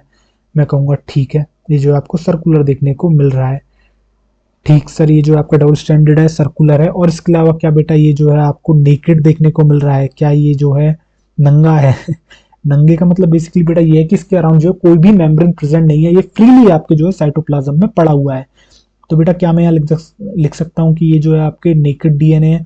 आप कहोगे जी हाँ सर, हम लिख सकते हैं इसे नेकेड डीएनए। बेटा डबल स्टैंडर्ड सर्कुलर, यहाँ भी लिख दो आप डीएनए, डीएनए। ठीक, अब जो बेटा ये आपको स्ट्रक्चर देखने को मिल रहा है इसे हम कहते हैं आपके प्लाज्मिड। अब आपके मन में आना चाहिए सर ये प्लाज्मिड होता क्या है। ठीक, बेटा जो आपके प्लाज्मिड होता है ना वो आपके होता है क्या, एक्स्ट्रा क्रोमोसोमल डीएनए या एक्स्ट्रा जेनेटिक मटेरियल। क्या बेटा यहाँ डीएनए को जेनेटिक मटेरियल है ये? आप कहोगे जी हाँ सर, ये जो है आपका जेनेटिक मटेरियल भी हम इसे कह सकते हैं। ठीक, जेनेटिक मटेरियल। और बेटा जो आपके प्लाज्मिड है वो है आपका एक्स्ट्रा जेनेटिक मटेरियल, यानी कि जेनेटिक मटेरियल के बाद भी एक और जेनेटिक मटेरियल पड़ा हुआ है, extra genetic material, extra genetic material, extra genetic material. यानी कि बेटा ये भी एक तरीके से डीएनए की तरह ही है। बट अब आपके मन में सवाल आना चाहिए सर जो है वहां न्यूक्लियोइड ऑलरेडी प्रेजेंट है तो हमें जो है एक एक्स्ट्रा जेनेटिक मटेरियल की जरूरत क्या है। ठीक, अब बेटा होता क्या, जो न्यूक्लियोइड है ना उसके पास एसेंशियल जीन है। एसेंशियल जीन क्या होते हैं? जो बेटा आपको सर्वाइव करने में हेल्प करते हैं। बट मान लो अब बैक्टीरिया को जो एक स्पेशल फंक्शन चाहिए, एक जो बेटा स्पेशल फंक्शन चाहिए, अब उसके लिए बेटा उस फंक्शन को कराने के लिए उससे जो है एक्स्ट्रा जेनेटिक मटेरियल की जरूरत पड़ेगी। तो बेटा वो जो एक्स्ट्रा जेनेटिक मटेरियल है वो है आपके प्लाज्मिड। अब आपको जो बेटा प्लाज्मिड में एक रेड जो है आपको दिख रहा होगा, तो मैं बताऊंगा ये मैंने रेड क्यों बनाया है, इसका कारण क्या है। ठीक है, तो आइए अब इसके बारे में कुछ लिखते हैं। ठीक है, एक बात मुझे बताओ इसके अंदर आपको कितने स्ट्रैंड दिख रहे हैं? आप कहोगे सर मुझे जो है 2 स्ट्रैंड दिख रहे हैं, एक बेटा स्ट्रैंड ये रहा, एक स्ट्रैंड ये रहा। तो बेटा क्या मैं यहाँ लिख सकता हूँ ये डबल स्टैंडर्ड है? आप कहोगे जी हाँ सर, आप लिख सकते हो ये डबल स्टैंडर्ड है। बेटा इसकी शेप क्या है? आप कहोगे सर मुझे तो सर्कुलर दिख रहा है। तो मैं कहूँगा जी हाँ बेटा ये जो है आपको सर्कुलर देखने को मिल रहा है। तो बेटा लिख सकते हैं सर्कुलर डीएनए, या फिर एक मिनट इसे इतना ही लिख लेते हैं, डबल स्टैंडर्ड सर्कुलर। बेटा ये जो है आपके एक्स्ट्रा जेनेटिक मटेरियल है, प्लस बेटा इसके पास जो एक खूबी होती है, और वो खूबी क्या है? वो है खूबी है बेटा सेल्फ रेप्लिकेटिंग। तो जी हाँ ये जो है बेटा अपनी रेप्लिकेशन खुद ही कर लेता है, अपनी कॉपी खुद ही बना लेता है, किसी और पर जिम्मेदार है ही नहीं। ये जो है अपनी कॉपी खुद ही बना लेता है, सेल्फ रेप्लिकेटिंग। यानी कि एक से दो अपने आप ही ये जो है हो जाता है, इसे जो है किसी की मदद की जरूरत नहीं होती है। बेटा यहाँ लिख सकते हैं कि न्यूक्लियर में ये जो है कैरी करता है, व्हाट कैरी करता है? आपके एसेंशियल जीन्स को कैरी कर रहा होता है, एसेंशियल जीन्स को। जबकि जो बेटा आपके प्लाज्मिड होता है वो आपको जो है एक्स्ट्रा जो है फंक्शंस प्रोवाइड कराता है। यानी कि अब सर वो एक्स्ट्रा फंक्शन क्या हो सकता है? बेटा वो हो सकता है एंटीबायोटिक रेजिस्टेंस जीन। जी हाँ, सपोज करो आपने जो है आपको फीवर हो गया, वायरल हो गया, और बैक्टीरियल आपको जो है वायरल हुआ। ठीक है, बैक्टीरिया बेसिकली आपके शरीर में चला गया है और उससे जो आपकी तबीयत खराब हो गई। तो बेटा डॉक्टर जो आपको एंटीबायोटिक्स लिखते हैं, जब आप उस एंटीबायोटिक को लेते हो तो बेटा वो जो बैक्टीरिया है वो खत्म हो जाता है। बट अगर मान लो उस बैक्टीरिया के पास प्लाज्मिड है और वो प्लाज्मिड के पास बेटा वो एक्स्ट्रा फंक्शन है, वो एक्स्ट्रा फंक्शन क्या है? वो है कि वो जो है उसे रेजिस्टेंस प्रोवाइड करा रहा है उस एंटीबायोटिक के खिलाफ।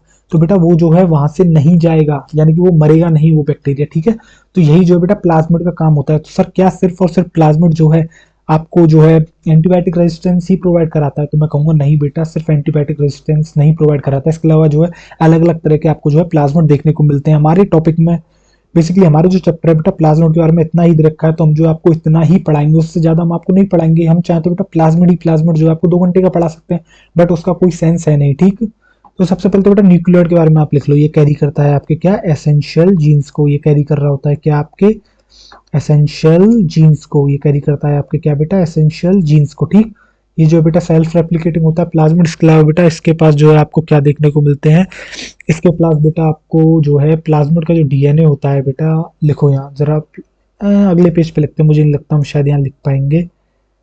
ठीक है, आओ चलो अगले पेज पर लिखते हैं। अगले पेज पर लिखो आओ।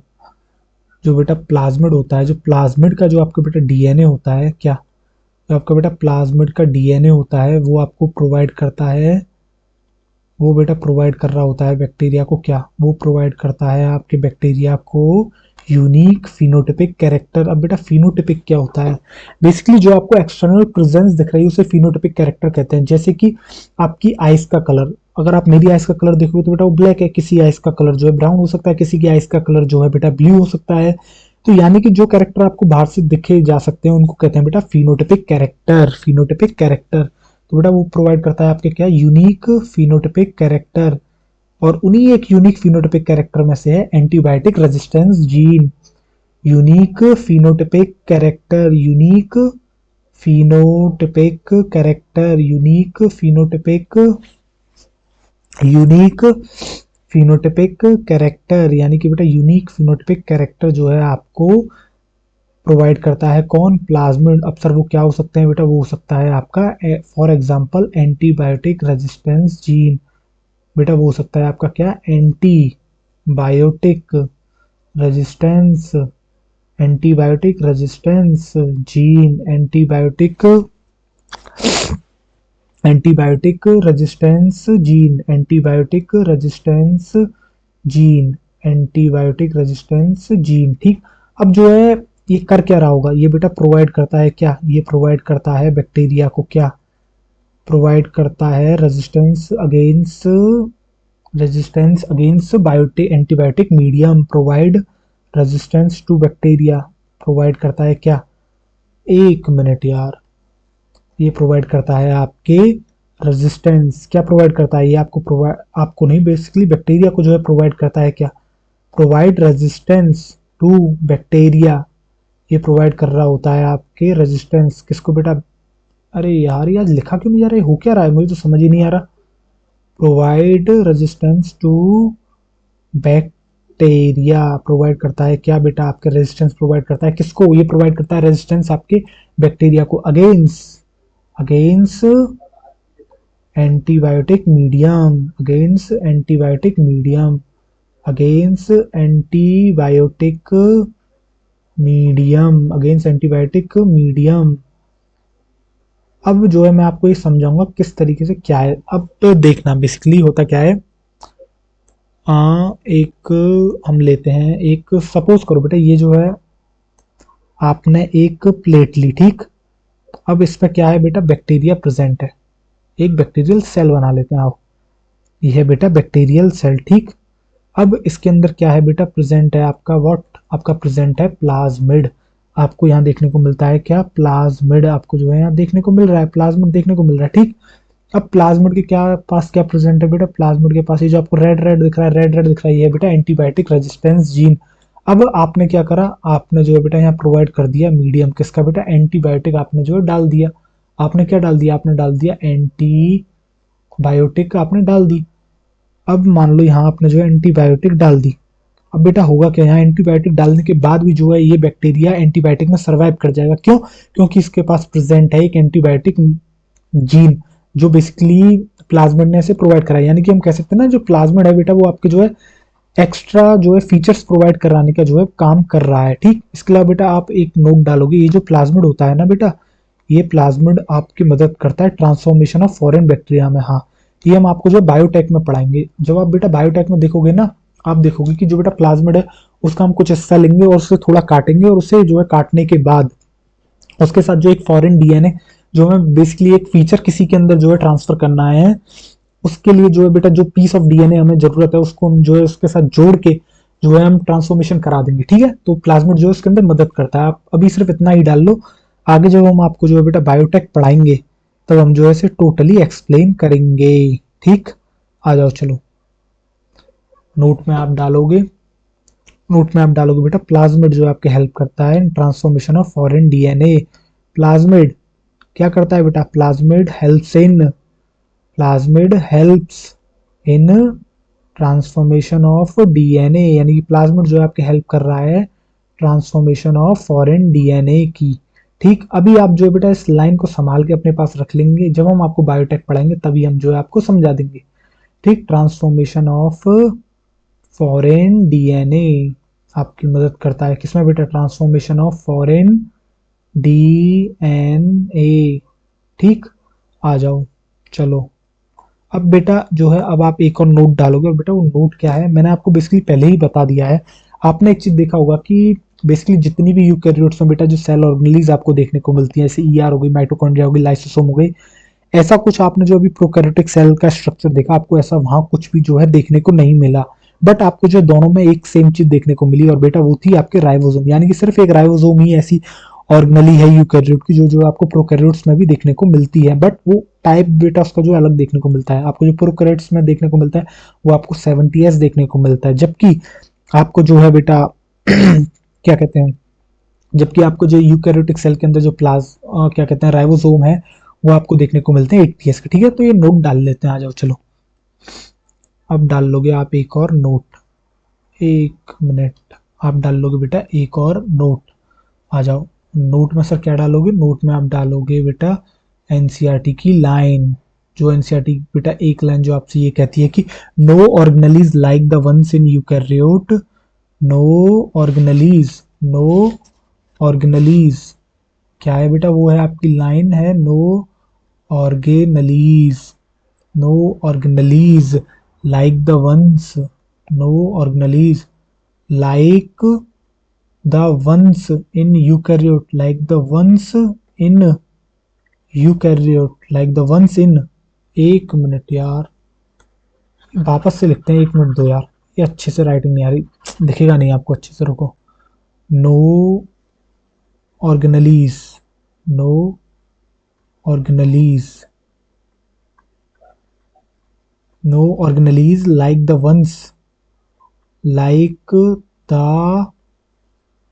the ones in eukaryotes, like the ones in eukaryotes, like the ones in eukaryotes are found in prokaryotes, are found in prokaryotes except for ribosomes, found in prokaryotes, found in prokaryotes, found in prokaryotes except for ribosome, except for ribosomes, except for ribosomes। यानी कि बेटा ये line आपसे यही कहने की कोशिश कर रही है कि ऐसी कोई भी सेल ऑर्गेनली नहीं है जो आप जो यूकैरियोट्स में मिलती है वो आपको प्रोकैरियोट्स में मिल जाए सिवाय राइबोसोम के, जो कि हमने आपको बता दिया है। ठीक है, अब बेटा देखते हैं आपके कितना, एक मिनट टाइम हो गया है, आपके हो गए 1:32,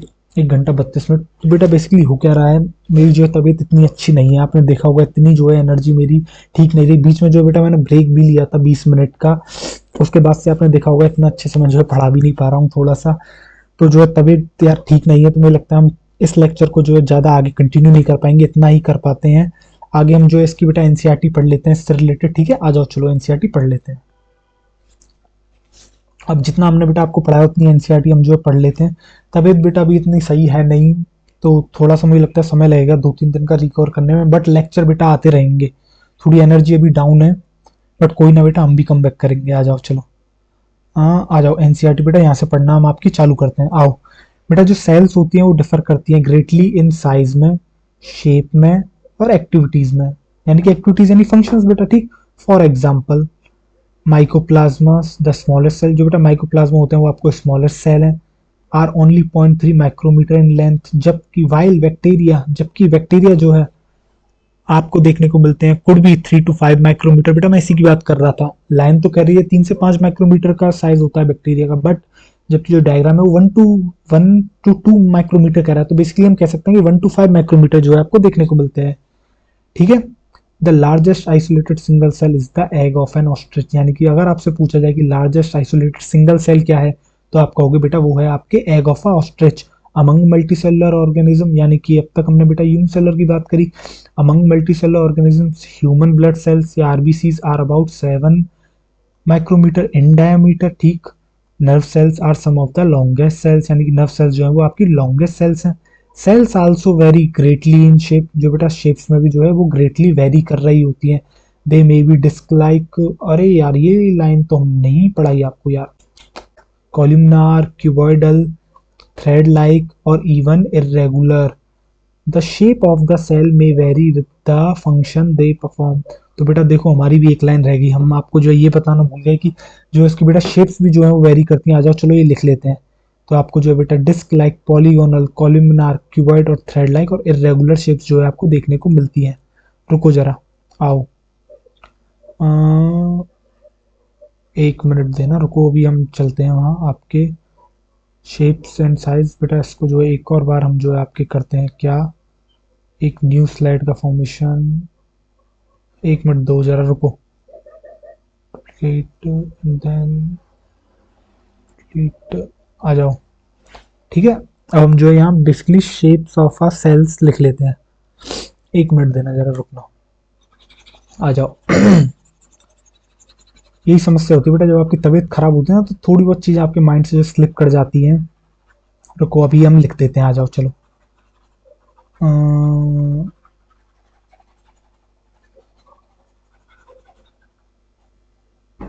तो बेटा आप यहाँ जो डाल दोगे shapes of cells, shapes of cells, यानी कि सेल्स की जो है बेटा शेप्स क्या क्या हो सकती है, शेप्स ऑफ सेल। तो बेटा वो आपको देखने को मिल सकती है क्या, डिस्क लाइक। बेटा वो आपको देखने को मिल सकती है क्या, डिस्क की तरह भी आपको जो है देखने को मिल सकती है, ठीक। और इसके अलावा बेटा आपको क्या है वो बेटा पॉलीगोनल शेप में भी देखने को मिल सकती है। पॉलीगोनल इन शेप हो सकती है, वो आपकी बेटा कॉलमनार हो सकती है, वो आपकी बेटा क्यूबॉइडल हो सकती है, वो आपकी कॉलमनार हो सकती है शेप में, वो आपकी बेटा क्यूबॉइडल हो सकती है आपकी शेप में, वो आपकी क्यूबॉइडल हो सकती है, वो आपकी बेटा थ्रेड लाइक, एक धागे की तरह भी जो है आपको सेल की जो है बेटा शेप हो सकती है, वो थ्रेड लाइक भी आपकी हो सकती है। और इसके अलावा बेटा वो आपकी हो सकती है क्या, वो आपकी हो सकती है इरेगुलर। जी हाँ, कि कोई भी शेप उसके पास ना हो। तो बेटा जो सेल्स हैं वो आपको डिफरेंट डिफरेंट शेप्स मिल सकती हैं, आपको डिस्क लाइक मिल सकती है, वो आपको पॉलीगोनल मिल सकती है, वो आपको कॉलमनार मिल सकती है, वो आपको क्यूबॉइडल मिल सकती है, वो आपको थ्रेड लाइक मिल सकती है, वो आपको इरेगुलर भी मिल सकती है।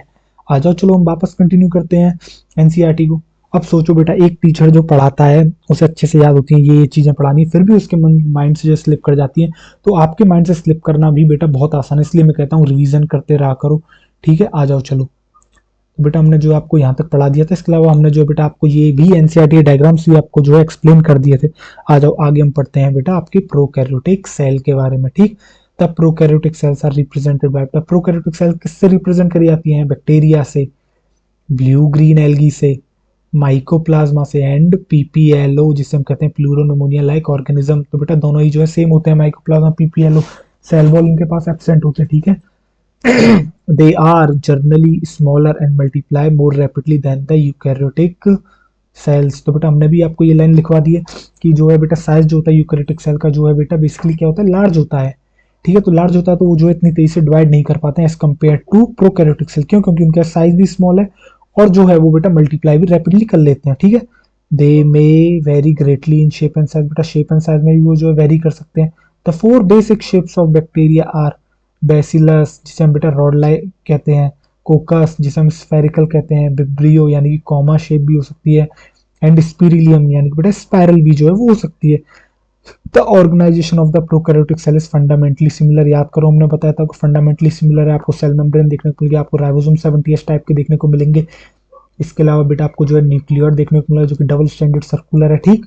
इवन थ्रू इवन दो हालांकि prokaryotes exhibit a wide variety of shapes and function, यानी कि बेटा उनके शेप्स और फंक्शन से वो वेरी कर सकते हैं। जैसे कि अभी आपने शेप देखी बेटा, वो कोकस हो सकती है, वो बिब्री हो सकती है, वो बेसिलस हो सकती है, वो स्पिरियलम हो सकती है, ऑल उसके फंक्शंस भी डिफर करते हैं, जैसे कि बेटा कर्ड फॉर्मेशन हो सकता है, नाइट्रोजन फिक्सेशन हो सकता है, और all prokaryotes have a cell wall surrounding the cell membrane except mycoplasma, यानी कि बेटा आपको जो है सारे के सारे के अंदर जो है सेल वॉल देखने को मिल रही है, जो कि बेटा सेल मेम्ब्रेन के बाहर प्रेजेंट है। बट ये जो आपको नहीं देखने को मिलती है किसके केस में बेटा, माइकोप्लाज्मा, यानी माइकोप्लाज्मा जो है सेल वॉल एब्सेंट होती है, ठीक। The fluid matrix filling the cell in the cytoplasm, there is no well defined nucleus, बेटा आपको जो है कोई वेल डिफाइंड न्यूक्लियस नहीं देखने को मिलता है। इसके अलावा बेटा आपको जो है साइटोप्लाज्म देखने को मिलता है, आपको मैट्रिक्स यानी फ्लूइड मैट्रिक्स आपको देखने को मिलता है। The genetic material is basically naked, जो बेटा जेनेटिक मटेरियल होता है वो आपके नेकेड होता है। Not enveloped by a nuclear membrane, तो वहां जो है बेटा आपको न्यूक्लियर मेम्ब्रेन नहीं देखने को मिलती, यानी कि मेम्ब्रेन लेस होता है, ठीक। In addition to the genomic DNA, the single chromosome या circular DNA, many bacteria have small circular DNA outside the genomic DNA, यानी बेटा जीनोमिक डीएनए के अलावा भी एक जो है स्मॉल सर्कुलर डीएनए प्रेजेंट होता है, जिसे हम कहते हैं आपके बेटा क्या, जिसे हम कहते हैं आपके plasmid. These smaller DNAs are called plasmids, इनको कहते हैं बेटा आपके plasmids. The plasmid DNA confers certain unique phenotypic character to such bacteria, इन बैक्टीरिया को जो बेटा एक अलग यूनिक फिनोटिपिक कैरेक्टर दे देकर प्रोवाइड करते हैं। उनमें से एक one such character is resistance to antibiotic, जिसमें से एक है बेटा आपके antibiotic.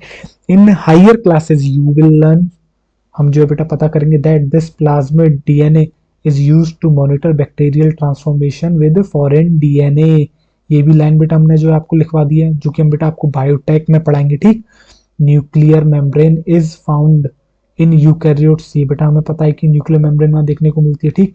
No organelles like the ones in eukaryotes are found in prokaryote cells except for ribosome, यानी बेटा सिर्फ और सिर्फ राइबोसोम ही एक ऐसी और सेल ऑर्गेनल है जो यूकैरियोट में मिलती है, आपको प्रोकैरियोट में मिलती है। इसके अलावा जितनी भी यूकैरियोट की सेल ऑर्गेनलीज होती हैं वो आपको प्रोकैरियोट्स में देखने को नहीं मिलती हैं, ठीक।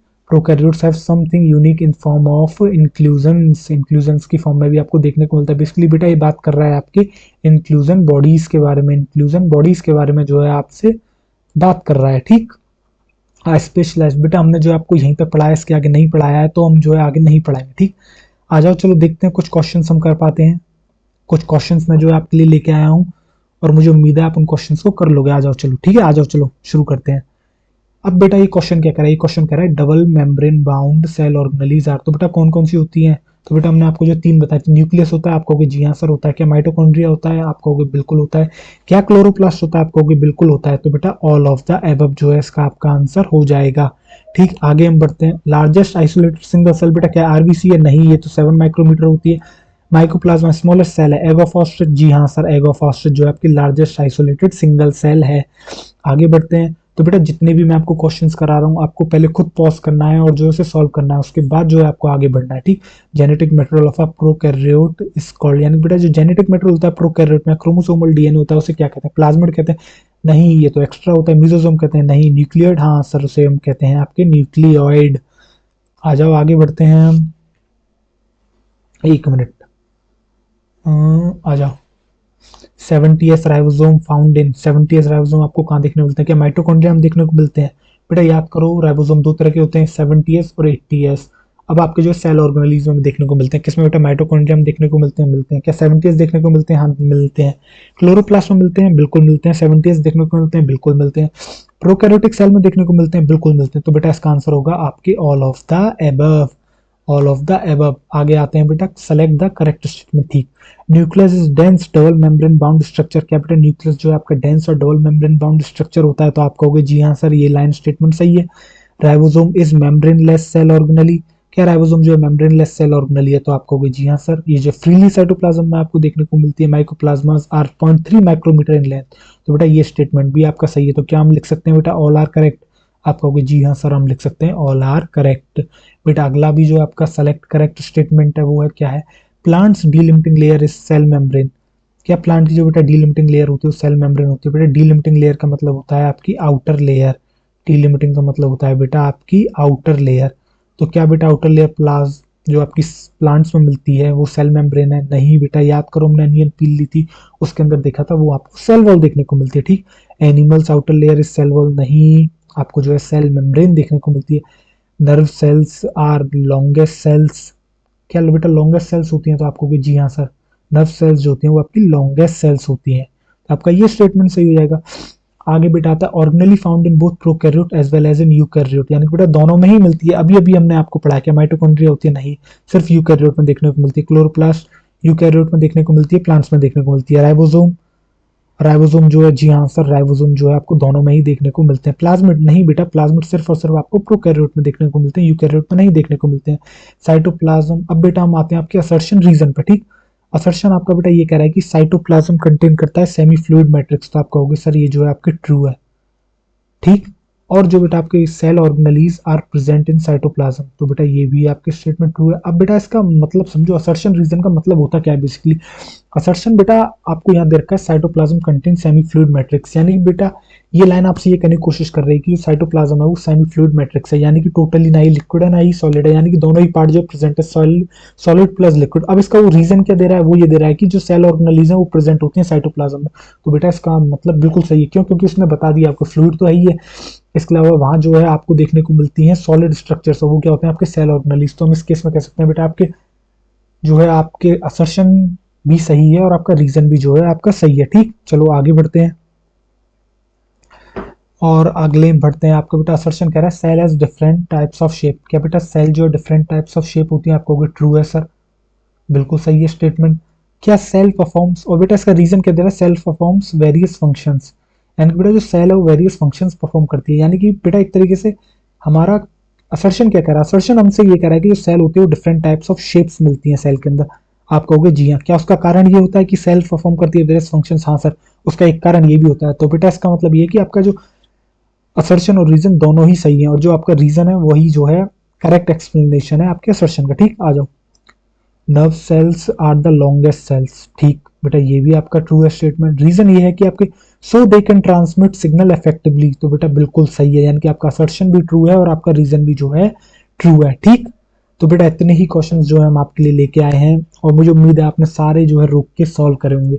तो आज आपको बेटा देखा होगा आपने जो है हमारी एनर्जी इतनी ज्यादा आपको जो है आज लेक्चर में नहीं लगी, क्यों, क्योंकि जो है बेटा हमारी जो है तबीयत इतनी अच्छी जो है नहीं चल रही है। बट अब जो बेटा हम आपको अगला लेक्चर कराएंगे बड़ी जबरदस्त तरीके से कराएंगे, ठीक है।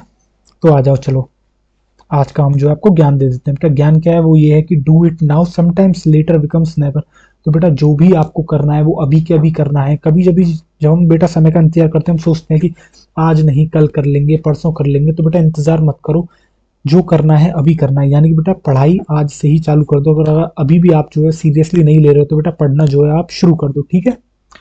आ जाओ एक तो बेटा थैंक यू इस लेक्चर को जो है बेटा देखने के लिए, धन्यवाद।